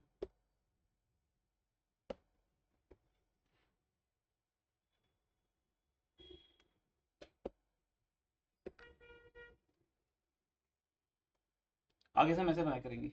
ये तो एक फर्स्ट क्वेश्चन है, बेसिक क्वेश्चन कि एमओसी इंट्रोड्यूस हो रही है, पर ये क्वेश्चन नहीं हमारे लिए इंपॉर्टेंट। जब हम पीपीसी बनाएंगे तो सीधा ऐसे बनाएंगे। वहां पे पहला कॉम्बिनेशन कहाँ दिखाएंगे हम, यहाँ पर ए। वो क्या शो करता है कि हम सिर्फ क्या बना रहे हैं, बताओ। हम सिर्फ मशीन्स बना रहे हैं, हम मशीन्स बना रहे हैं, 15 मशीन्स बना रहे हैं, लेकिन वीट नहीं बना रहे। वीट क्या है हमारा, 0। फिर दूसरा कॉम्बिनेशन कहाँ बनेगा, यहाँ बनेगा बी। बी क्या बताएगा? अब देखो मैं बिना उसके बनाऊंगा, बी क्या बोलेगा? 14 एंड 1। वो क्या बोलेगा? 1 वीट बन रहा है और 14 मशीन्स बन रही है। उसके बाद आपका सेग्रीगेशन बढ़ जाएगा। देखो ध्यान से, अब मैं अगर यहाँ लगा रहा हूँ, आपको नहीं लग रहा है सेग्रीगेशन बढ़ गया? क्योंकि इसके सामने, जैसे इसके सामने 14 था, तो इसके सामने क्या आएगा? 12 आएगा। आपका सेग्रीगेशन बढ़ गया। जबकि वीट एक और बन रहा है, बस एक और वीट बनाने के लिए मैं मशीन पहले से ज्यादा सेक्रीफाइस कर रहा हूँ। तो ये एक रेट है बेटा, जो आज आप सीख रहे हो ना लाइफ में, फर्स्ट टाइम ये चीजें सीख रहे हो, थोड़ा और तो लगेंगी, तो धीरे धीरे आपको हैबिट पड़ेगी। तभी आपको थ्योरी डिमांड चैप्टर पहले करवाया था कि टेबल डायग्राम्स की आपको हैबिट पड़ जाए, कि टेबल और डायग्राम्स होते हैं। ये आपका एक सेक्रीफाइस हुआ यहाँ पर, यहाँ देखो, यहाँ पे एक सेक्रीफाइस हुआ, यहाँ पर 2 हुए, तो वो गैप बढ़ गया। अब गैप और बढ़ाना है, जैसे यहाँ पे गैप 2 का है ना, यहाँ पे गैप 1 का है। अब इस गैप को बढ़ा दो, कितने का हो गया? 3 का। तो थर्ड कॉम्बिनेशन कहाँ बनेगा? यहाँ बनेगा। फिर गैप और बढ़ा दो, किसका हो जाएगा? 4 का। थोड़ा सा ऊपर लेना पड़ेगा पॉइंट हमें, यहाँ डालते हैं, इतना गैप भी ज़्यादा ही है पहले से। अब गैप बढ़ा दो ई, फिर गैप और बढ़ा दो एफ। बिना टेबल के, बिना बार्स को बनाए हम ऐसे बना सकते हैं। ये एक परफेक्ट डायग्राम है जिसमें 6 कॉम्बिनेशन है। ए कॉम्बिनेशन क्या दिखा रहा है? 0 ऑफ व्हीट, 15 ऑफ मशीन्स। और एफ फॉर्मेशन क्या दिखा रहा है? 15 ऑफ, सॉरी, हाँ, 5 of wheat and 0 of machines. ये 2 ऑप्शंस हैं, पॉसिबिलिटीज हैं, इसको क्या बोलेंगे हम? पॉसिबिलिटीज। There 2 possibilities. वैसी और पॉसिबिलिटीज भी हैं। तो ये हमारे पास क्या है बेटा? कॉम्बिनेशंस, या इनको हम क्या बोलेंगे? पॉसिबिलिटीज, जहां पे हम कोई चीज बना सकते हैं। तो इकोनॉमी के पास कितनी चॉइसेस हैं? देखो, वो सारा पैसा किस पे लगा दे? मशीन्स पे, वीट पे ना लगाए। अब हम गवर्नमेंट की बात करते हैं। अब गवर्नमेंट की स्ट्रेटेजी चेंज हो जाएगी, देखना। गवर्नमेंट ज्यादा पैसा किस पे लगाएगी? मशीन्स पे, machine guns, missiles, fighter jets, इन पे ज्यादा पैसा लगाएगी। कंट्री की क्या रुक जाएगी अब? डेवलपमेंट। अब हमारी कंट्री में वीट राइस कम बनेगा, क्योंकि गवर्नमेंट ज़्यादा लैंड, ज़्यादा पैसा, ज़्यादा लेबर उस तरफ डाल देगी, सोर्सेज को शिफ्ट कर देगी। सो दैट अगर कोई अब चाइना अटैक कर सकता है, कोई और कंट्री पाकिस्तान अटैक कर सकती है, अफगानिस्तान मिलके जा सकता है उनके साथ, कुछ भी ऐसा हो सकता है। अब थोड़ा सा पोजीशन अलग होगी ऐसा होने से ना। तो अपने सोर्सेज को कहाँ शिफ्ट करना है, ये टेबल वो बता रहा है। जहाँ शिफ्ट कर दोगे वो इंक्रीज हो जाएंगे, और दूसरा क्या हो जाएगा? डिक्रीज। तो पहला पॉइंट आज का मैं फिर रिपीट कर रहा हूँ, वीट को बनाने की अपॉर्चुनिटी कॉस्ट क्या है? मशीन्स। और वो अपॉर्चुनिटी कॉस्ट बढ़ रही है कम हो रही है? बढ़ रही है। एमओसी बढ़ रहा है। What is MOC? MOC is the rate at which segregation is done. और सेग्रीगेशन बढ़ रहा है कम हो रहा है? बढ़ रहा है। और इस कारण से अब आपको ये सारे पॉइंट समझ आ जाएंगे जो यहाँ पे लिखे हुए हैं। इसलिए बेटा अब हमारे डायग्राम में एक कर्व बनेगी जिसको बोलते हैं पीपीसी, और वो एक क्या शो करेगी? इंक्रीजिंग स्लोप, कि लॉस बढ़ता जा रहा है। क्या है? Increasing slope. आपको डायग्राम में भी दिख रहा है, देखो, ये देखो, ये लॉस, ये गैप कम है, ये गैप ज़्यादा है, ये गैप ज़्यादा है, ये गैप ज़्यादा है, ये और ज़्यादा है। या वहाँ पे हमने डायग्राम प्रॉपर बनाया है, ये देखो, आपका गैप बढ़ता जा रहा है। चेक करो, मैं हाईलाइट कर रहा हूँ, ये गैप कम है, ये गैप ज़्यादा है, फिर ये गैप ज़्यादा है, फिर ये गैप और ज़्यादा हो गया। जैसा स्टेयर्स होगी, नेक्स्ट स्टेयर जो है वो बड़ी बनती है आपकी, तो क्या शो करे कि लॉस पहले से ज़्यादा है। इसको बोलते हैं इंक्रीजिंग एमओसी। और इस कारण से एक शेप बनती है, उस शेप का नाम है, और आपने ये मैथ्स में देखा भी होगा कभी ना कभी। क्या इस शेप को आप जानते हो? क्या बोलते हैं इसको? दोबारा बोलो, क्या बोलते हैं? Concave shape. Concave shape. ये एक कॉनकेव शेप है जो बिल्कुल ऐसे बनती है जैसे हमने यहाँ बनाई है, बिना टेबल के बनाई हमने। इसका फेस ऐसे रहता है, क्योंकि यहाँ पे एक लॉ लग रहा है, उस लॉ का नाम है इंक्रीजिंग एमओसी। हमारा लॉस हर बार गेन से ज्यादा है। हमें हर बार 1 यूनिट वीट का लेने के लिए पहले से ज्यादा सेक्रीफाइस करना पड़ता है। इसको होता है इंक्रीजिंग एमओसी। अब इसका रीजन क्या है ये मैंने समझा दिया आपको। यहाँ पे आपका ऑलवेज लॉस बढ़ता जाएगा। ये तो वैसे ABCD के बताया ना हमने। अब देखो यहाँ पे 1 यूनिट लेने के लिए हमने पहले से ज़्यादा सेक्रीफाइस किया है, 3 यूनिट सेक्रीफाइस किया, जो ऊपर टेबल में शो हो रहा है।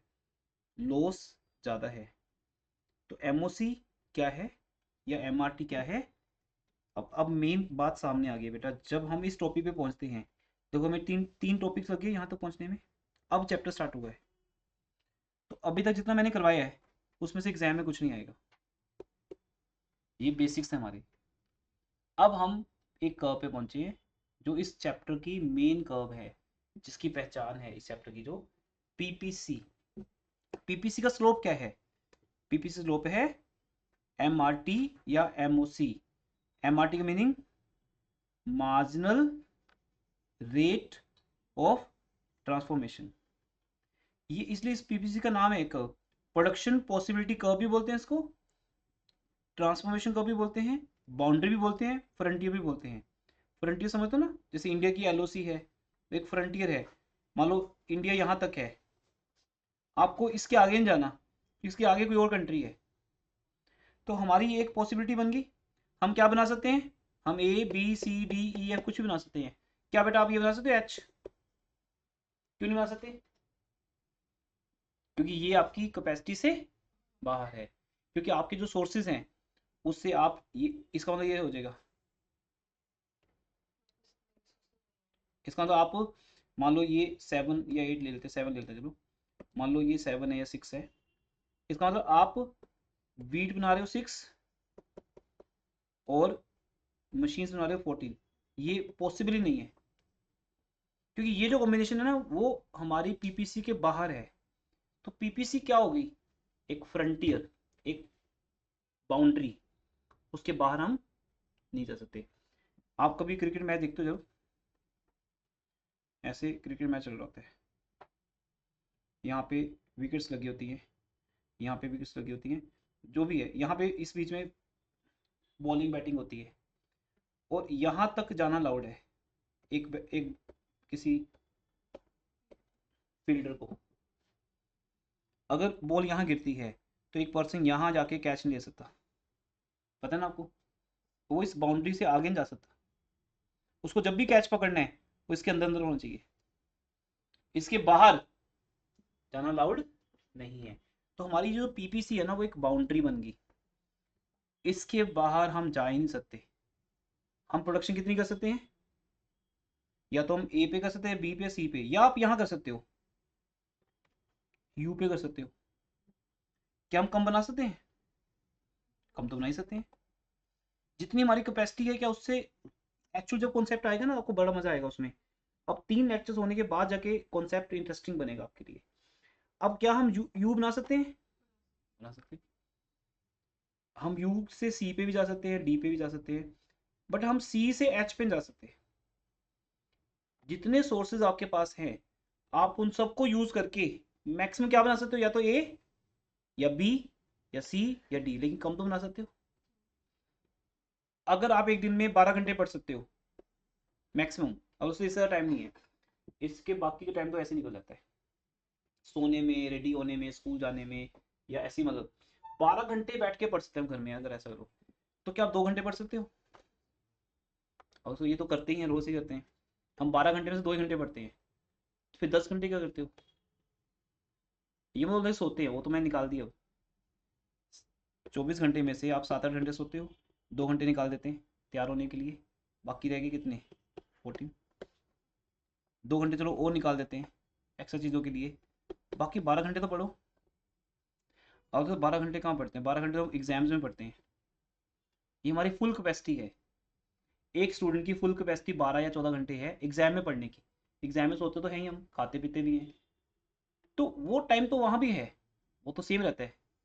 लेकिन हम 12 घंटे, 14 घंटे, 16 घंटे, एक स्टूडेंट 16 घंटे भी पढ़ता है, एक स्टूडेंट तो पागल हो जाता है 18 घंटे पढ़ता है एग्जाम में। क्या आपने कभी ऐसा स्टूडेंट देखा है जो 18 घंटे पढ़ता हो? या मे भी खुद आप भी होते हुए एग्जाम से एक दिन पहले सोए नहीं रात को, फुल डे पढ़ते गए, रात को ही पढ़े बैठ के, और जब आउटपुट देने की टाइम आया तब सो गए एग्जाम में जाके सो जाते हैं। जो बच्चे रात को बैठ के पढ़ते हैं 2-2 3-3 बजे तक, 4 बजे तक, वो एग्जाम उनका ज़्यादा अच्छा नहीं जाता वैसे, ये माना गया है, एजम्पशन है एक, कि क्योंकि जब एग्जाम के टाइम चल रहा होगा दिमाग तो चलेगा नहीं, तब आपको नींद आ रही होगी। तो बेसिकली मैं क्या कहना चाहता हूँ कि 12 घंटे आपका अगर मैक्सिमम है तो ये आपकी फुल कैपेसिटी है। फुल कैपेसिटी पे पढ़कर आप एक दिन में 4 चैप्टर याद कर सकते हो। यहाँ आप एक चैप्टर भी नहीं तैयार कर पाते, क्योंकि आप नॉर्मली 12 घंटे जाओगे, कितने घंटे पढ़ते हो? 2 घंटे। इन दिनों में आप सब लोग लेजी हो, मतलब ऐसे ही, प्लस वन अभी स्टार्ट हुई नहीं, स्कूल स्टार्ट हुआ नहीं, होने वाला है, उतने में वेकेशंस भी होगी, पता तो है नहीं क्या पढ़ना है क्या नहीं पढ़ना, टारगेट तो है नहीं कुछ, तो कोई 1 घंटे पढ़ता है, कोई 2 घंटे, कोई 3 घंटे। आप अपनी कैपेसिटी से कम पढ़ रहे हो या ज़्यादा पढ़ रहे हो? कम।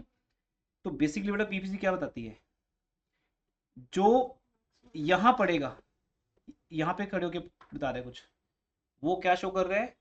Maximum utilization of resources. वो सारे पॉइंट जो हमने कल किए थे, वो सारी प्रॉब्लम्स दोबारा आएंगी, बोला था ना। पर वो किसके थ्रू बतानी होगी? पीपीसी के थ्रू।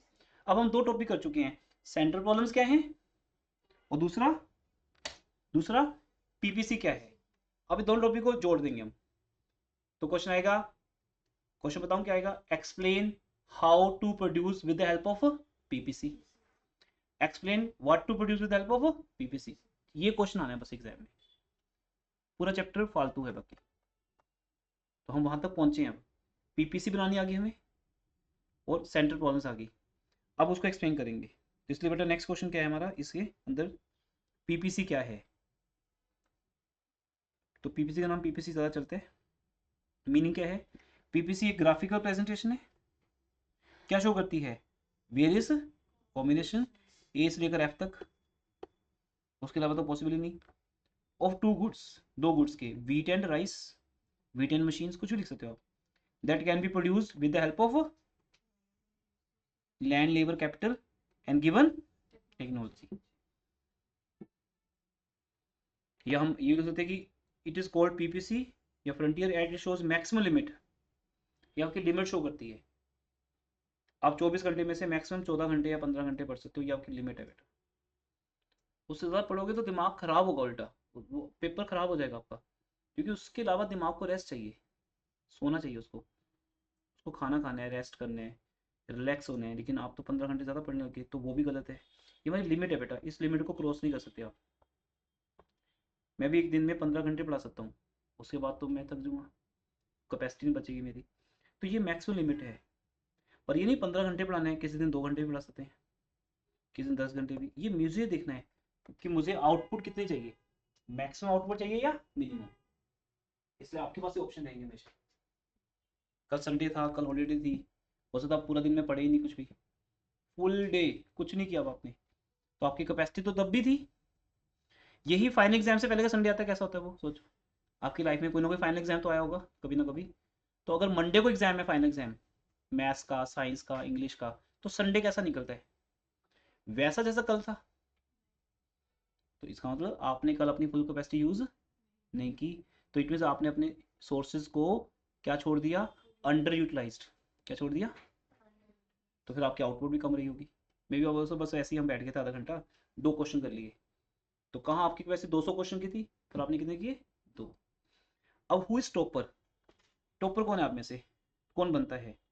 जो 365 डेज, जो उसमें से मान लो 300 दिन पढ़ने के होते हैं, 300 डेज अपनी फुल कैपेसिटी यूज करते हैं, वो पढ़ते ही रहते हैं 300 दिन।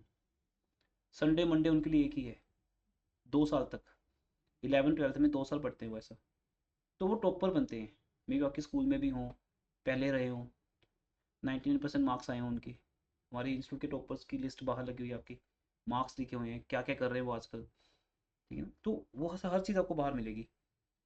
तो वो ऐसे रहे होंगे, वो अपने संडेज को बर्बाद नहीं करते। तो इसका मतलब ये हमारी एक प्रोडक्शन है ना। हाँ, उससे ज़्यादा नहीं पढ़ सकते वो। जैसे मैं बताऊँ बेटा, मैं एक दिन में ना 28 घंटे काम करता हूँ, ये तो फेक ही होगी बात, झूठी हो गया तो। कि सर ये बताओ पहले तो 28 घंटे हैं कैसे आपके पास, 24 ही तो होते हैं, फिर सोते तो हो गया आप, ये पॉसिबल ही नहीं है 28 घंटे काम करना। ये मैंने आउट ऑफ बॉक्स बात कर दी कि मैं 28 घंटे पढ़ के दिखाऊंगा एक दिन में, पॉसिबल नहीं, सेकेंड डे स्टार्ट हो जाएगा। अब 24 घंटे भी नहीं पढ़ सकते हम, उसमें से कुछ तो सोना पड़ेगा, हमें रेस्ट करना पड़ेगा। That's why it's our possibility. और इसको ट्रांसफॉर्मेशन लाइन भी बोलती है, क्योंकि हमें क्या करना पड़ता है, अपने सोर्सेज को वाई से हटा के किस पे लगाना पड़ता है, एक्स पे। तभी तो ऐसा होगा कि वाई कम हो जाएगा और एक्स ज़्यादा होगा, और यही चलता रहेगा पूरी लाइफ। आज इकोनॉमिक्स, देखो कुछ बच्चे आज आए नहीं, सबके मैसेज आए कि सर मैंने आज बाहर जाना है, I am not feeling well, सबने रीज़न निकल के अपने अपने। तो मतलब उन्होंने क्या किया, आज इकोनॉमिक्स को कम कर लिया और रेस्ट बढ़ा लिया, घूमना फिरना बढ़ा लिया। अब कुछ तो कर रहे होंगे, मतलब वो स्टूडेंट जो आज नहीं आए, क्या वो इस टाइम है दुनिया में, तो कहाँ है, कहीं तो है, कुछ तो कर रहे होंगे, पक्की बात है, वेले दिन बैठे होंगे। अब उससे सो रहे होंगे तो वो भी एक एक्टिविटी है, तो वो एक्टिविटी कर रही है। तो ये आपके ऊपर है बेटा, आज सोना ज़्यादा है कि इकोनॉमी ज़्यादा पढ़नी है, ये आपको पूरा साल चूज करना पड़ेगा। ऐसे होगा आपका रीज़न ना आने का स्कूल ट्यूशन, आप कोई ना कोई रीज़न बोल दोगे कि सर कल कल मेरा स्कूल में यूनिट टेस्ट है, मैं ट्यूशन नहीं आ रहा, तो ये भी एक रीज़न हो गया आपका। आज मेरा स्टे बैक है स्कूल में, इसमें ट्यूशन नहीं आ रहा। तो इस तरह से आप ट्रांसफॉर्मेशन करोगे, कभी सोर्सेज को स्टडी से हटा के स्पोर्ट्स पे डालोगे, कभी स्पोर्ट्स से हटा के स्टडी पे, कभी स्कूल से हटा के ट्यूशन पे, ट्यूशन से हटा के स्कूल में। जो ये बेटर कर पाएगा वो अपने सोर्सेज को फुल यूटिलाइज कर पाएगा। जो पजल हो जाएगा कि मैं क्या करूं, कहाँ जाऊं, स्कूल जाऊं कि ट्यूशन जाऊं, मेरा तो दिमाग खराब हो गया, जब हम ऐसे बोलेंगे तब आपकी मैनेजमेंट जीरो हो जाएगी, तब आप मैनेज नहीं कर पा रहे। हर बच्चा स्कूल जाता है, ट्यूशन जाता है, और दोनों का होमवर्क भी करता है, you have to make a balance. कम ज़्यादा कर सकते हो, ट्यूशन बंक कर लो, स्कूल का काम कर लो, कभी स्कूल ना जाकर ट्यूशन का वर्क ज़्यादा कर लो, रिकॉर्डिंग देख लो कोई अगर आपका बैकलॉग है। यही यही चीज़ यहाँ लिखी हुई है। और हमारी एग्जाम्पशंस क्या है बेटा यहाँ पे, वही सेम। हमारे सोर्सेज क्या हैं, लिमिटेड, वो तो हम शुरू से करते आ रहे हैं बात। हाँ, इसका एक्सेप्शन क्या है, इसका एक्सेप्शन क्या है, क्या है, ग्रोथ। हमारे सोर्सेज लिमिटेड तो हैं, लेकिन अगर हम चाहें क्या कर सकते हैं हम, ग्रोथ, इन सोर्सेज को बढ़ा सकते हैं। और उसके लिए क्या करना होगा, क्या करना होगा, टेक्नोलॉजी को इम्प्रूव करना होगा, या finding the new source. New source का मतलब, जैसे आपके टाइम की बात करें, टाइम में न्यू सोर्स कैसे ढूंढ लो, क्या बताओ, टाइम के अंदर न्यू सोर्स कैसे आएगा,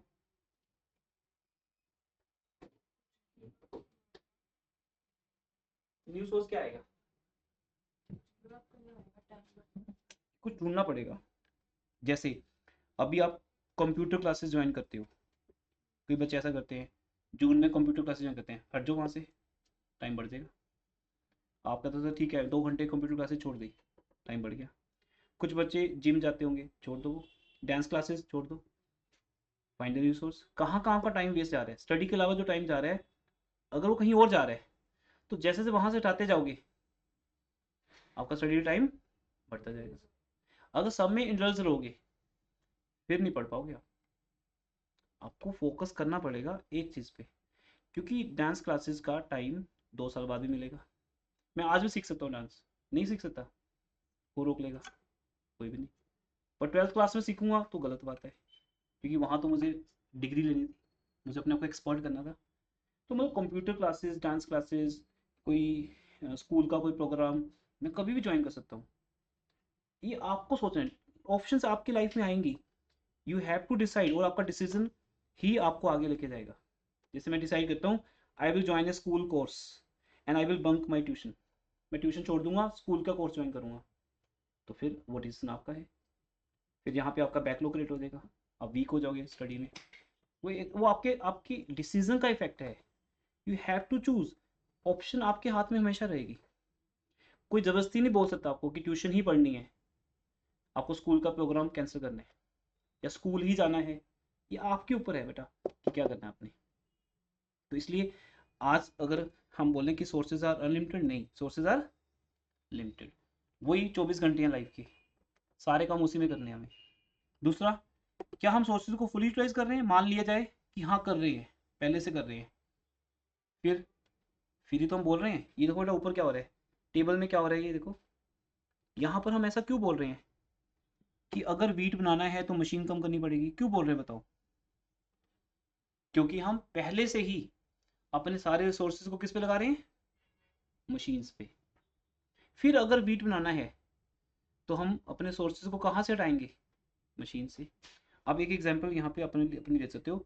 जैसे आप पूरे दिन में मान लो 15 घंटे में से बात करते हैं, 2 घंटे पढ़ते हो, वो 13 आवर्स ऐसे फ्री रहते हो, बस ऐसे बैठे रहते हो, सोचते हो मैं क्या करूँ क्या करूँ, ऐसे बस।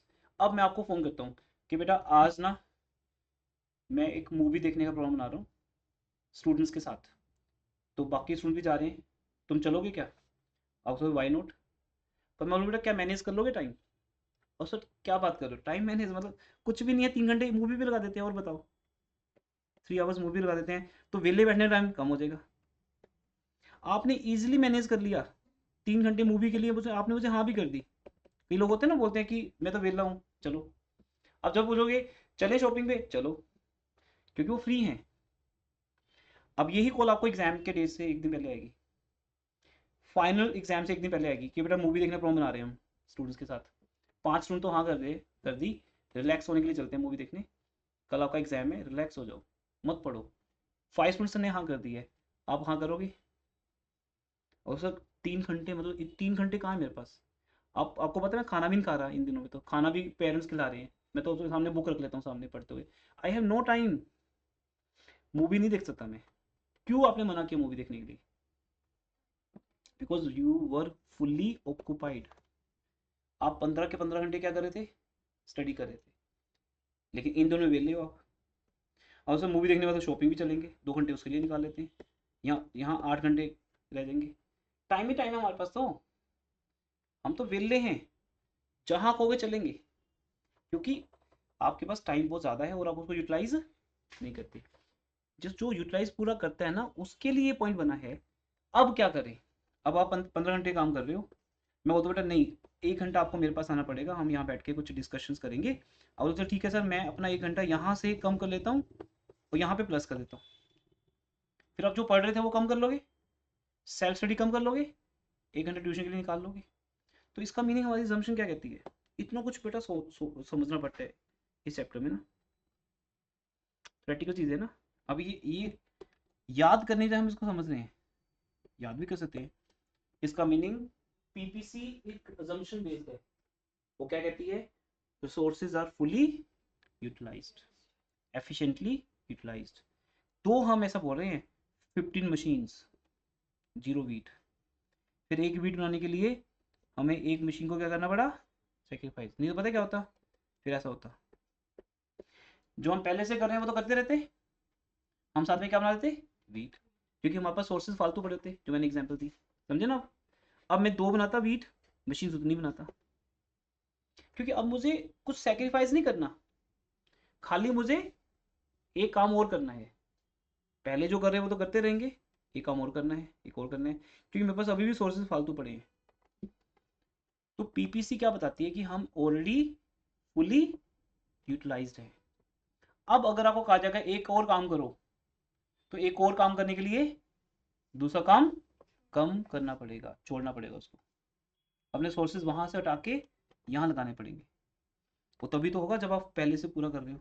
तीसरा, टेक्नोलॉजी कांस्टेंट है, क्योंकि बेटा अगर टेक्नोलॉजी को हम इम्प्रूव कर सकते हैं फिर तो क्या होगा, हम ज़्यादा बना सकते हैं। फिर ये पॉसिबल है, ये पॉसिबल है। कब पॉसिबल है? By using technology.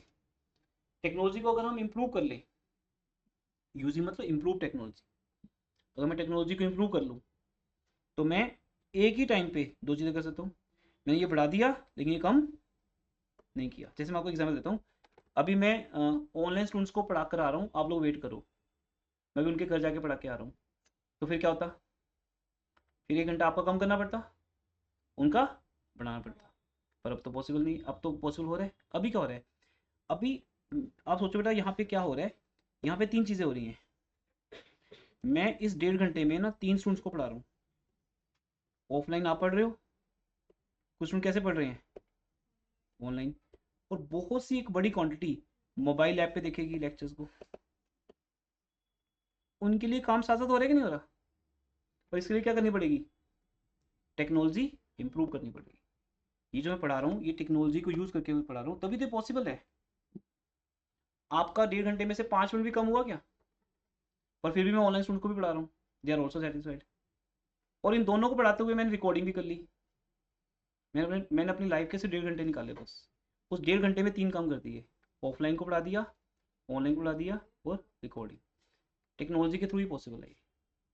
नहीं तो ये 2 ऑप्शन होती कि बेटा अभी तुम लोग बैठो, मैं किसी के घर जाके, किसी ने बोला कि आज वो नहीं आ सकता, तो वो कहता सर मुझे आप घर आके पढ़ा जाओ, मैं उसको घर जाके पढ़ा रहा हूँ क्योंकि बीमार है वो। तो फिर आपको कैसा लगता है कि सर हमें बुला के यहाँ बैठा दी और आप वहाँ उस बच्चे को पढ़ा रहे हो जो बीमार है, वो भी उसके घर जाके पढ़ा रहे हो, उसमें आने जाने में 2 घंटे लग गए, अब आप फ्री बैठे हो। तो मैंने आपका टाइम उसको दिया, क्योंकि मेरे पास ऐसी कोई टेक्नोलॉजी थी नहीं कि जिसके थ्रू मैं यहीं खड़े होकर पढ़ा दूँ उसको। तो अर्ली टाइम में ऐसा होता था, अगर मैं अपने घर पे जाके कुछ काम कर रहा हूँ तो मैं यहाँ पे नहीं हूँ, अगर यहाँ हूँ तो अपने घर पे नहीं हूँ। अभी क्या है, टेक्नोलॉजी के थ्रू मैं ऑफलाइन भी हूँ और ऑनलाइन भी हूँ। तो हमने टेक्नोलॉजी को इम्प्रूव करके टाइम को डबल कर लिया। अब ये टाइम डबल हो गया, ऑनलाइन क्लास और ऑफलाइन क्लास एक ही टाइम पे बदल चल रही है। तो आज मैंने कितने स्टूडेंट्स को पढ़ा दिया होगा, लेकिन एक टाइम पे। तो टेक्नोलॉजी अगर सेम रहती है तो ऐसा पॉसिबल नहीं है, इसलिए हम टेक्नोलॉजी को एडवांस नहीं कर सकते, ऐसा अजम्पशन है। अगर अजम्पशन है तो ये टेबल बन रहे हैं अगर ये अजम्पशन नहीं लगती तो ये टेबल बनते ही ना बेटा। फिर यहाँ पे क्या होता, ये तो 1 और यहाँ पे 16 हो जाता, ये भी एक बढ़ जाता, ये भी एक बढ़ जाता, क्योंकि हमने क्या कर ली, टेक्नोलॉजी इंप्रूव कर, उल्टा इंप्रूव होगी। पर वो कहते हैं जो टेक्नोलॉजी आपके पास है उसे आप चेंज नहीं कर दे। अगर मैं व्हाइट बोर्ड पे पढ़ा रहा हूँ तो व्हाइट बोर्ड पे पढ़ा रहा हूँ, जब मैं व्हाइट बोर्ड पे पढ़ाऊंगा तो क्या अर्नव को दिखेगा अपने घर पे? यहाँ से इतनी दूर दिख जाएगा उसको अपने घर पे? कैसे दिखेगा? क्या मेरी साउंड पहुँच रही है वहाँ तक? नहीं पहुँच रही। टेक्नोलॉजी इंप्रूव करनी पड़ेगी। यहाँ मैं बिना माइक लगाए पढ़ा रहा हूँ, फिर मेरी आवाज़ वहाँ तक पहुँच रही है, तो टेक्नोलॉजी क्या होगी, इंप्रूव। एक ऐसा सिस्टम डेवलप कर दिया हमने कि मैं माइक लगाए बिना ही पढ़ाऊंगा तो भी रिकॉर्ड भी होगी साउंड, और ऑनलाइन स्टूडेंट्स को भी सुनेगी, और ऑनलाइन स्टूडेंट जब कोई डाउट पूछेंगे आपको भी सुनेगा। तो एक टाइम पे ज़्यादा चीज़ें हो रही है, यहाँ सेक्रीफिकेशन जीरो हो गया। बिना सेक्रीफाइस किए गेन हो रहा है कि नहीं हो रहा? आपका टाइम कम किया नहीं, और जो बच्चे बेचारे घर बैठे उनको भी पढ़ा दिया, उनका भी फायदा हो गया। सेक्रीफाइस कुछ हुआ ही नहीं, और जो आज एबसेंट है वो रिकॉर्डिंग देखेंगे, उनका काम भी चल गया। तो ऑटोमेटिकली आप रिलैक्स हो गए ना। फुल ईयर आपका रिलैक्सेशन हमने परचेज किया है टेक्नोलॉजी के थ्रू। अब जैसे आज अनीश आए नहीं, अब वो बाद में रिकॉर्डिंग देखेंगे तो स्माइल आ गई उनके फेस पे, मेरा नाम भी लिया था। अनीश आज एबसेंट है, तो वो क्यों एबसेंट है, उसको पता है बाद में लेक्चर तो मिल ही जाएगा, शी हैज नो प्रॉब्लम। तो उसने प्रायोरिटी किसको देनी है, उस काम को जहाँ कंपलसरी जाना ही पड़ेगा। मान लो किसी को कोई इमरजेंसी हो जाए तो जाना पड़ेगा ना उसको वहाँ, पर उसको टेंशन नहीं है कि मेरी ट्यूशन मिस होगी, क्योंकि वो रिकॉर्ड हो गया लेक्चर, रिकॉर्ड होकर ऐप पे चला जाएगा और वहाँ से देख लेंगे। अब रात को 11 बजे बैठ के देख सकते हैं वो। तो 3 काम हो गए यहाँ पर एक साथ। लेकिन अगर टेक्नोलॉजी को इम्प्रूव ना करते हम तो फिर एक ही काम हो सकता था, फिर एक को पढ़ाने के लिए दूसरे को क्या करना पड़ता, सेक्रीफाइस करना पड़ता। फिर स्टूडेंट बोलता सर मैं 11-10 बजे आ जाऊँ रात को, तब पढ़ लेते हैं, तो फिर मुझे अपनी नींद सेक्रीफाइस करनी पड़ती, फिर उसको अकेले को बैठा के पढ़ाना पड़ता। अब अकेले को बैठ के पढ़ाने का कॉन्सेप्ट ही खत्म हो गया। You were absent, don't worry, watch the lectures, उसको लेक्चर से समझ भी आ रहे।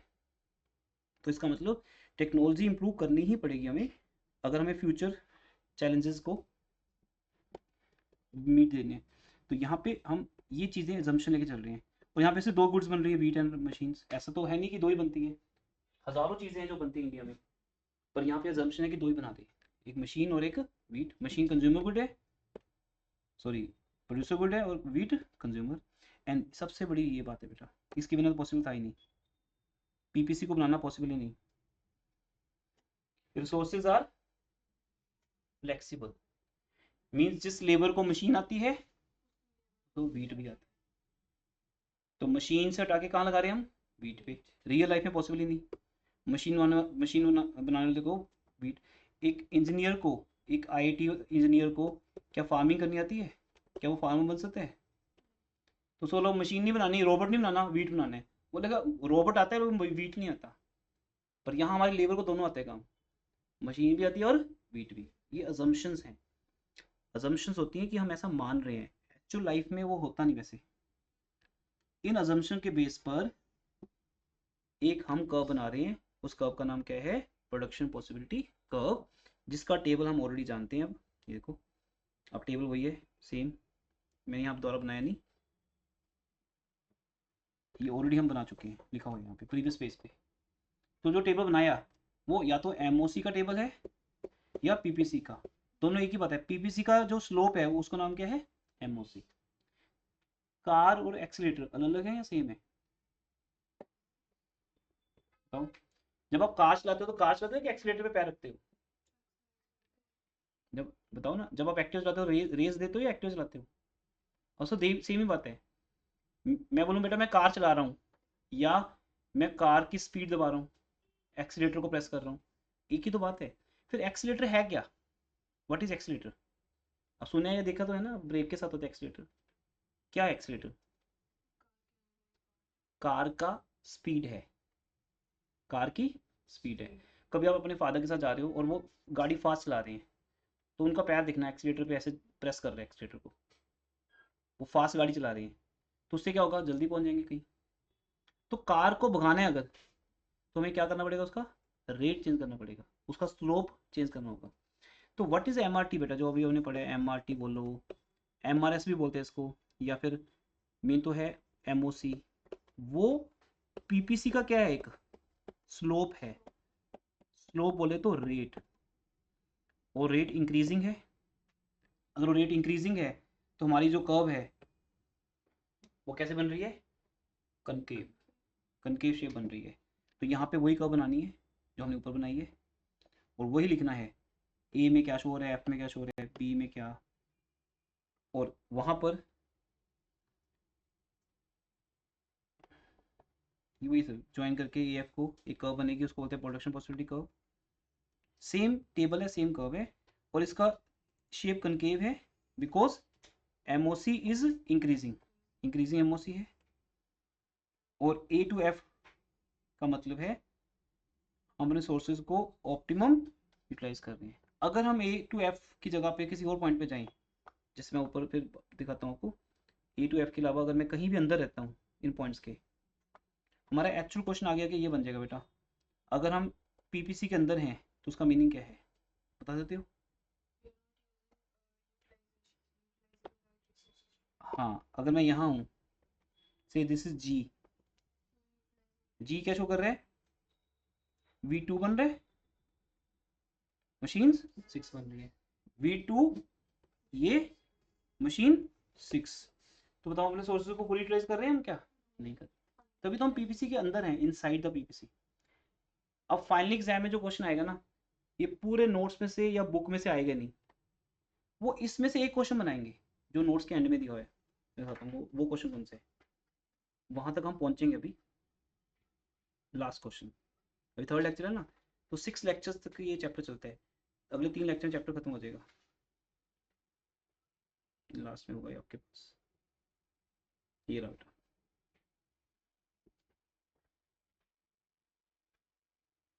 ये एग्जाम्पल्स आपके सामने आएंगी, लास्ट में होगा आपके पास ये, कि पीपीसी के अंदर या ऊपर होने का क्या मतलब है।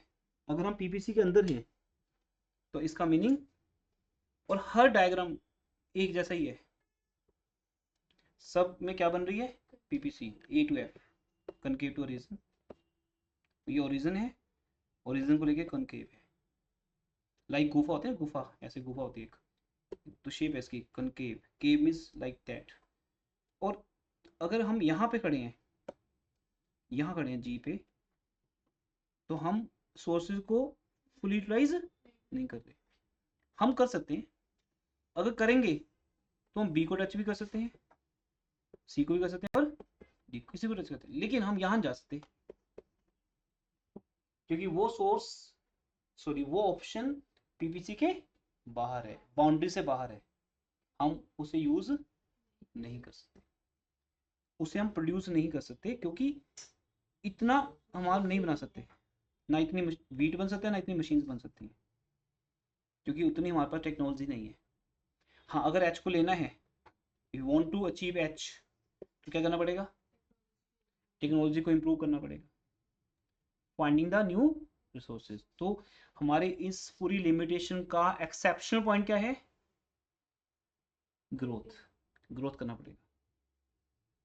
अगर आप एक दिन में 15 घंटे पढ़ सकते हो, लेकिन 15 घंटे को अगर 18 घंटे करने हैं, तो आपको अपनी टेक्नोलॉजी इंप्रूव करनी पड़ेगी, या अपने रिसोर्सेज को नया बनाना पड़ेगा, नए सोर्सेज ढूंढने पड़ेंगे, जहां जहां वो वेस्ट हो रहे हैं देखना पड़ेगा। ये पूरा टॉपिक एक जैसा ही है। तो अभी तो हम यहाँ पे हैं, ये देखो हर एक पेज पे डायग्राम बन रहे हैं। आज के बाद आपको मैं जो भी क्वेश्चन कराऊंगा उसमें एक डायग्राम बनेगा, और वो diagram nothing else than PPC. वो पीपीसी होगा एक, जो आज भी बना रहे हो आप। बस ये आपका डायग्राम यहाँ पे सेम बनेगा जो हमने ऊपर बनाया है, सेम टेबल सेम डायग्राम। तो वही डायग्राम टेबल एमओसी का है। अब जब हम नेक्स्ट क्लास में मिलेंगे तो पहला काम ये करेंगे, हम ये जानेंगे इंक्रीजिंग एमओसी क्या थी, ये हम एक करेंगे। दूसरा जो हमने आज छोड़ दिया मैट्रिक, क्योंकि टाइम ओवर हो गया। दूसरा अजम्पशंस क्या है, सॉरी ये प्रॉपर्टीज क्या है इसकी, पीपीसी की। एक तो डाउनवर्ड है, पीपीसी भी ऐसे बन रही है डाउनवर्ड, ठीक है। एक कनकेव टू रीजन है, दो प्रॉपर्टीज हैं इसकी, वो तो वैसे मैं आज भी कर ली। ये दो चीज़ें करने के बाद ना, then fourth lecture will be interesting for you. अब आपका बर्डन खत्म हो गया, होता है दिमाग गर्म हो जाता है इतने पार्ट में, मेरा भी और आपका भी।